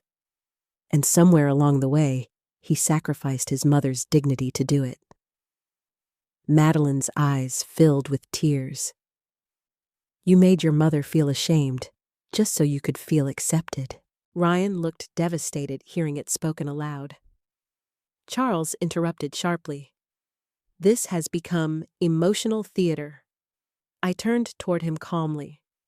No, Mr. Carter. My voice stayed soft. This is what happens when people confuse wealth with character. For the first time since entering the boardroom, Charles Carter had absolutely nothing to say. Nobody moved after that.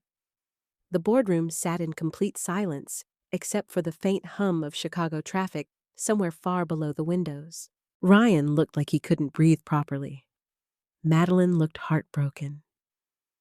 Victoria stared down at the table as though eye contact itself had become dangerous. And Charles Carter? Charles looked angry, not ashamed, not reflective, angry. That told me everything. People capable of growth usually react to truth with discomfort. People incapable of growth react with resentment. Charles slowly stood from his chair and adjusted his suit jacket with stiff, controlled movements. Well, he said coldly, I think this meeting has lost all professionalism. Evelyn nearly laughed. Professionalism? Interesting word coming from a man who quietly planned staffing cuts while pretending to value the hotel's culture. Michael Bennett crossed his arms near the wall. With respect, sir, the only thing exposed today was honesty. Charles ignored him completely. Instead, he turned toward Madeline. We're leaving. But Madeline didn't move. That seemed to surprise him more than anything else that had happened. Madeline, still nothing. She remained seated, staring quietly at Ryan. Her engagement ring caught the light from the windows every time her hand trembled slightly. Ryan finally spoke. Madeline, please say something. When she looked up at him, I saw it immediately. Disappointment had turned into clarity. And clarity is dangerous. Because once people see truth clearly, they can't unsee it. You lied to me, she said softly. Ryan shook his head instantly. No, I didn't. You told me your mother hated places like this. I thought she did. You told me she was uncomfortable around wealthy people. She always acted no. Madeline's voice cracked slightly. You acted uncomfortable around her. That hit him hard. I saw it land directly in his chest. Ryan stepped toward her desperately. You don't understand how hard this was for me. Madeline stared at him in disbelief. Hard for you? Yes. His voice echoed through the room now, finally cracking, finally real. I spent my whole life trying not to feel ashamed of where I came from. There it was, the truth, raw, ugly, honest. Nobody interrupted him, not even Charles. Ryan rubbed both hands through his hair roughly. You have no idea what it's like growing up watching everyone else have more than you. His eyes suddenly turned toward me. I watched Mom work herself sick. My chest tightened painfully. I watched people look down on us. His breathing sharpened. I watched rich kids laugh at my clothes in school. Madeline's expression softened slightly. Not because he was right, because pain is still pain, even when it becomes cruelty later. Ryan continued, voice shaking now. So yeah, when I finally got into rooms like this, he gestured wildly around the boardroom. I didn't want to lose it. Silence. Heavy silence. Because deep down, everyone in that room understood him a little. Even me. Especially me. I knew exactly what insecurity looked like when left untreated too long. The problem wasn't Ryan's fear. It was what he sacrificed to escape it. Madeline stood slowly from her chair. "You know what hurts the most?" she asked quietly. Ryan looked at her helplessly.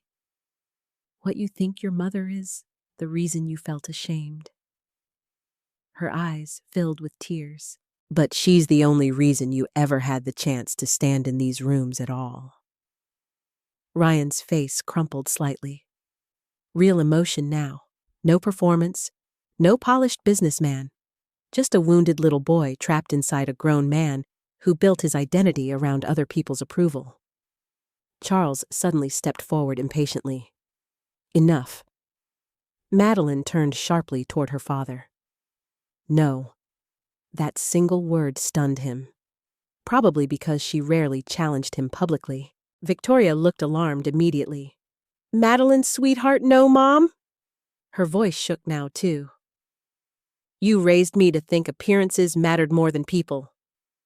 Victoria blinked rapidly. "That's not fair." "It is fair." Madeline pulled the engagement ring slowly off her finger. The entire room froze. Ryan stared at the ring in horror. "Madeline." Tears slipped down her cheeks. "I defended you to myself for months." She looked directly at him. "I kept telling myself you were ambitious, driven, nervous."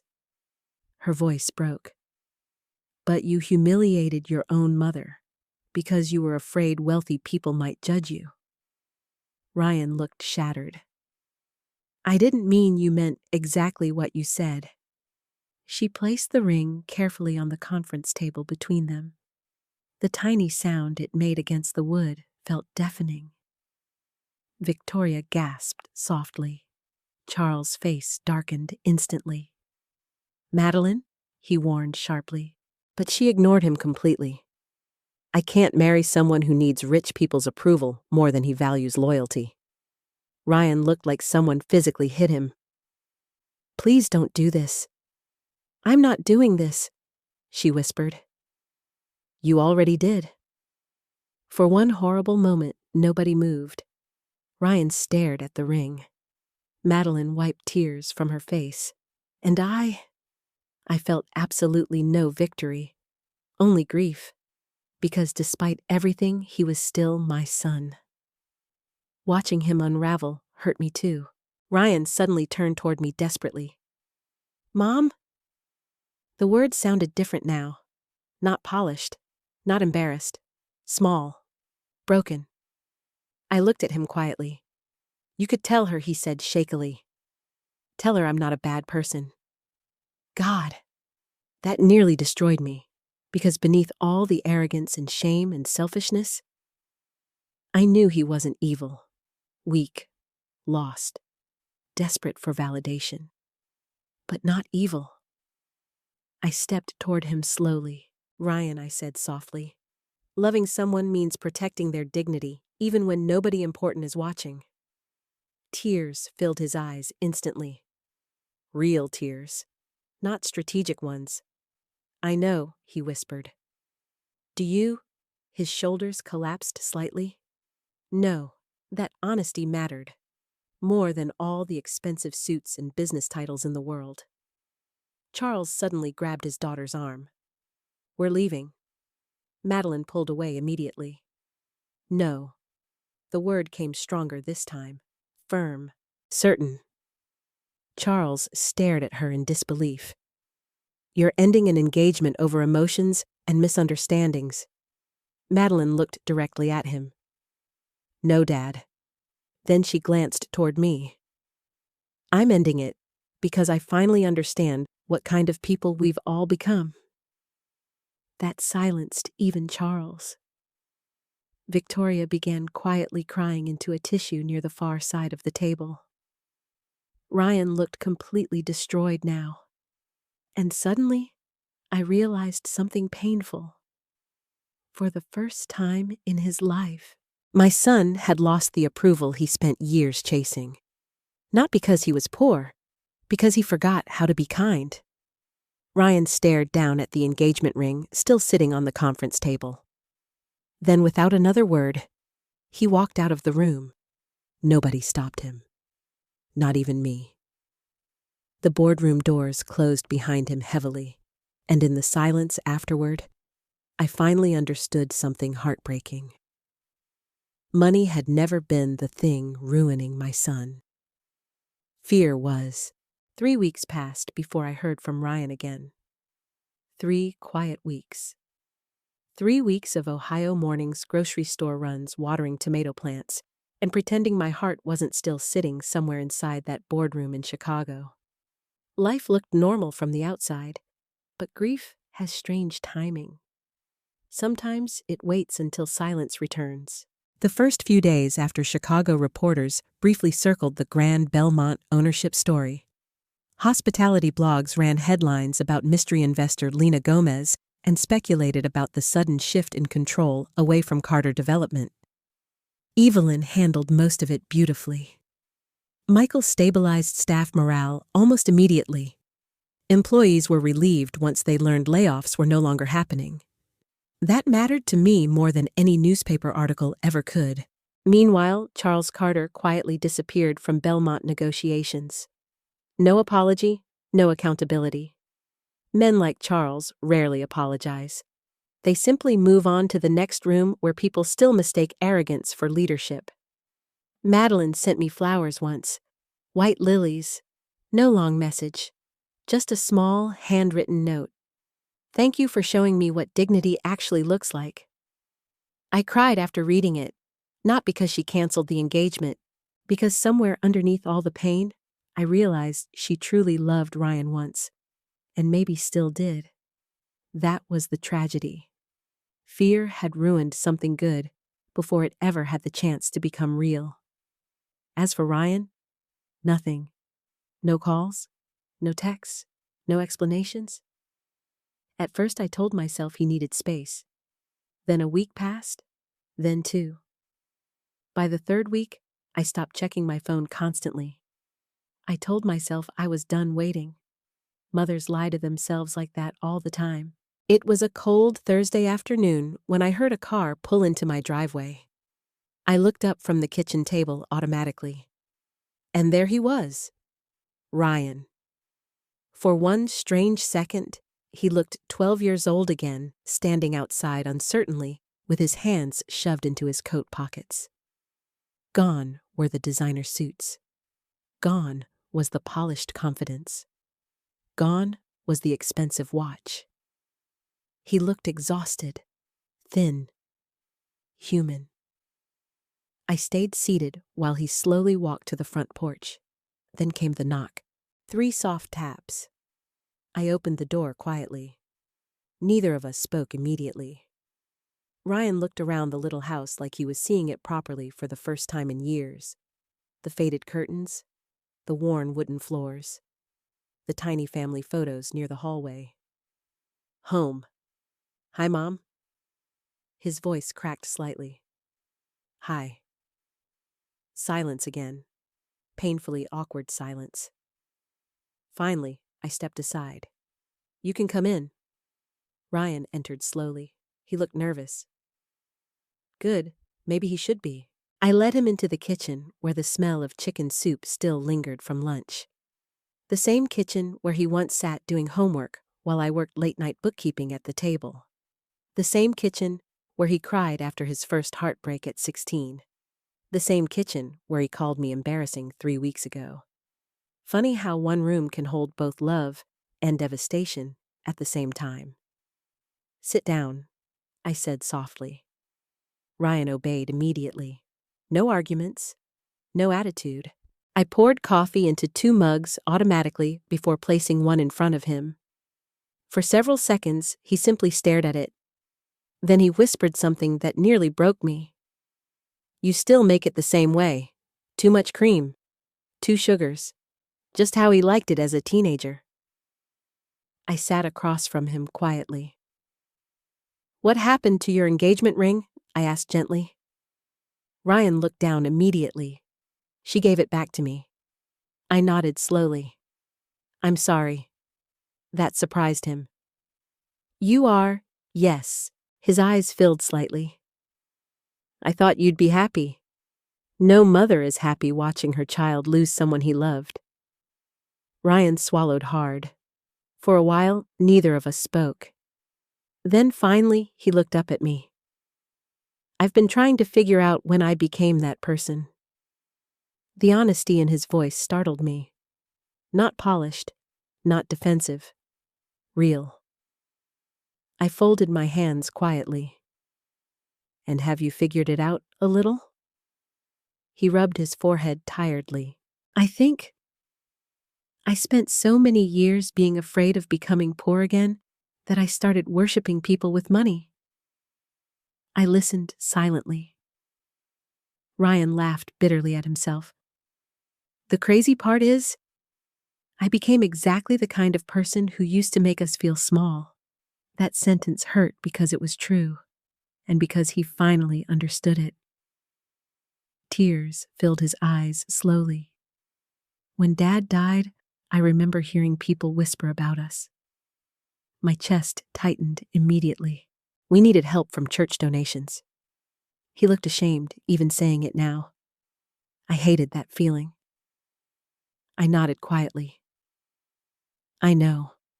I promised myself nobody would ever look down on me again. And somewhere along the way, I said softly, you started looking down on everyone else first." He closed his eyes. "Yes." Silence settled heavily between us. Then Ryan looked around the kitchen again. "I can't believe I was embarrassed by this house." I followed his gaze. The old clock, the worn cabinets, the little scratches near the hallway wall from when he used to race toy cars through the house. "I raised you here," I said quietly. "I know. You were loved here." His face crumpled slightly. "I know." For the first time since Chicago, I saw my son clearly again. Not the businessman, not the insecure man chasing status. Just Ryan, the little boy who once waited up for me after work. He suddenly looked at me desperately. "I'm sorry, Mom." The words came out broken, raw. No audience, no performance, just pain. "I'm so sorry." I felt tears burning my own eyes now. But pain doesn't disappear just because apologies arrive. That's the difficult truth nobody talks about. "I believe you," I whispered. Ryan cried then. Actually cried. Not dramatically. Quietly. Like a man finally exhausted from carrying a version of himself that never fit properly. "I treated you like you were something to hide." I looked down at my coffee mug. "Yes, and you never deserved that." "No." His shoulders shook slightly. "I don't know how to fix this." That was the first truly mature thing he'd said in years. Because real growth begins when people stop demanding immediate forgiveness. I reached across the table slowly and placed my hand over his. "You don't fix this overnight." He nodded shakily. "I know. You rebuild it." "How?" "With honesty, humility, time." Ryan wiped at his face. "I don't expect you to forgive me right away." "Good." He was learning. I squeezed his hand gently. "My love for you never disappeared, Ryan." His eyes filled again instantly. "But trust," I continued softly, "takes longer." He nodded immediately. "I understand." And strangely enough, for the first time in a very long while, I believed he actually did. 1 year later, I stood inside the Grand Belmont Hotel again. But this time, nobody looked at me with pity. Nobody wondered whether I belonged there. And most importantly, I no longer wondered either. The lobby glowed with warm gold light from the chandeliers overhead, while piano music drifted softly through the evening crowd. Guests moved across the marble floors laughing, talking, carrying shopping bags and winter coats dusted with snow from outside. Hotels always fascinated me because they hold so many temporary lives at once. Celebrations, affairs, business deals, funerals, first dates, last chances. People arrive carrying invisible stories everywhere they go. And if a hotel is run properly, every person should feel like they matter while they're inside it. That became my rule for the Belmont. Not luxury first, not image first, people first. The changes over the last year had been enormous. We expanded employee healthcare coverage, raised housekeeping wages, created scholarship programs for hotel workers' children, started management training specifically for women over 50, trying to rebuild careers after divorce, caregiving, or financial hardship. The board initially resisted some of my ideas, until profits increased anyway. Funny how kindness and competence are not enemies no matter what men like Charles Carter believe. Michael Bennett now ran the Belmont as president of operations, and honestly, nobody deserved it more. The staff adored him. Unlike executives obsessed with status, Michael understood something simple. People work harder when they feel respected. I walked slowly through the lobby while employees greeted me warmly. "Good evening, Mrs. Gomez." "Evening, sweetheart." A young front desk employee named Hannah smiled proudly as she checked in guests nearby. 6 months earlier, she'd been working 2 jobs while trying to finish community college. Now the Belmont Scholarship Fund covered her tuition. That mattered more to me than any luxury suite ever could. As I approached the restaurant entrance, Michael appeared beside me carrying his tablet. "You're late," he teased lightly. "I'm old." We moved slower. He laughed. "You look happier." I thought about that carefully. Yes, I admitted, I think I am. And strangely enough, it was true. Not because of money, not because I owned a hotel, because for the first time in years, my life no longer revolved around pretending to be smaller for someone else's comfort. Michael glanced toward the restaurant windows. He's already here. My chest tightened slightly. Ryan, things between us still weren't perfect. Healing never happens as quickly as movies pretend it does. But over the last year, my son changed. Slowly, painfully, honestly. After losing Madeline, Ryan left his finance position with Carter-connected firms entirely.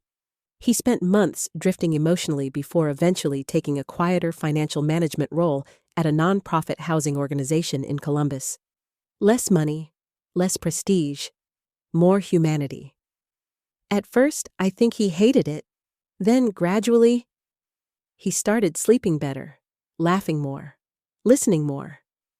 Some wounds force people to become real again. Ryan was already seated when I entered the restaurant. For a brief moment, I simply stood there watching him. No expensive designer suit anymore. No performance. No constant need to impress invisible audiences. Just my son. He looked up and smiled when he saw me. A real smile this time. God, I had missed that smile. "There she is," he said warmly. I sat across from him while servers immediately approached. Ryan waited until they left before speaking again. "You look beautiful tonight, Mom." The words were simple, but sincere. That mattered more. "Thank you." Outside the windows, snow drifted slowly across downtown Chicago, while candlelight flickered softly around the dining room. For a while, we simply talked. Normal things, recipes, Ohio weather, a new bakery opening near my neighborhood. The kind of ordinary conversation that once felt impossible between us. Then Ryan suddenly grew quiet. "There's something I never told you." I looked at him carefully. "What?" He glanced around the restaurant briefly before lowering his voice. "After Chicago, I started seeing a therapist. That surprised me. In secret at first, he admitted. I was embarrassed. I almost laughed at the irony. Then I realized being emotionally broken is a lot more embarrassing than asking for help. I reached across the table and squeezed his hand gently. "I'm proud of you." His eyes softened instantly. I spent years thinking success would finally make me feel safe, and it never did. No, because insecurity doesn't disappear when people gain money. It just dresses itself better. Ryan looked around the restaurant slowly. "You know what's strange? What this place feels different now?" I smiled faintly. "How it feels?" He searched for the word carefully. "Warmer." That nearly made me emotional, because that was exactly what I wanted. Not the most exclusive hotel in Chicago, the most human one. Ryan leaned back in his chair thoughtfully. "I used to think wealthy people automatically belonged in rooms like this, and now," he looked directly at me, "now I think people belong wherever they treat others with dignity." There it was. The lesson. Not perfection, not complete redemption. Growth, real growth. And honestly, that was enough for me. A server approached politely then. "Mrs. Gomez, your usual private table is available tonight if you'd prefer." I looked toward the far side of the restaurant where the secluded VIP section overlooked the river privately. 1 year ago, I might have hidden there. Not anymore. I smiled gently. "No, thank you." The young server blinked. "You're sure?" "Yes." I pointed toward a simple table beside the front windows near the center of the dining room. "We'll sit there." Ryan looked surprised. "That table?" "Yes." Why I looked around the restaurant slowly, at the families laughing together, at the exhausted waitress carrying trays carefully, at the older couple holding hands near the fireplace, at the young bellhop nervously learning his first week on the job. Then I looked back at my son, because nobody should ever feel hidden here. Ryan swallowed hard. For a second, emotion crossed his face again. Not shame this time, understanding. We moved to the window table while snow continued falling softly outside the Belmont, and as I sat there beside my son in the hotel he once thought I was too poor to enter, I realized something beautiful. The greatest victory in life is not proving people wrong. It's refusing to become cruel after they do. After everything that happened, I spent a long time thinking about what truly makes a person valuable. For years, Ryan believed wealth would protect him from shame. He thought expensive rooms, powerful connections, and wealthy people could somehow erase the fear he carried from childhood.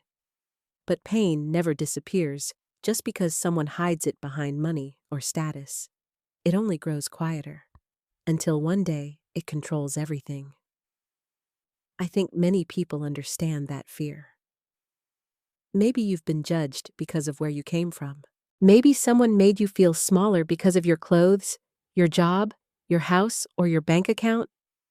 But here's what life has taught me.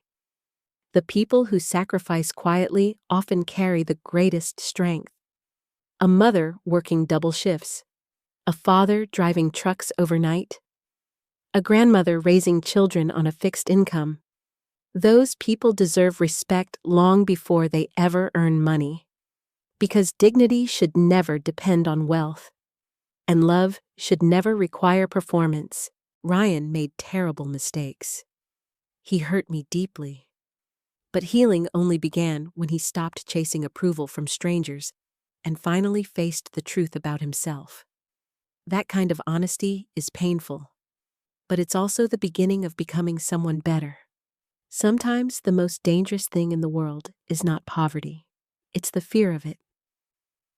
If this story touched your heart, please like and subscribe, and I'd truly love to hear from you in the comments. Have you ever been judged because of your background or appearance? And if you were in my place, would you have forgiven Ryan? Also tell me where you're watching from and what time it is there right now. I read every comment, and hearing your stories reminds me we're never as alone as we think.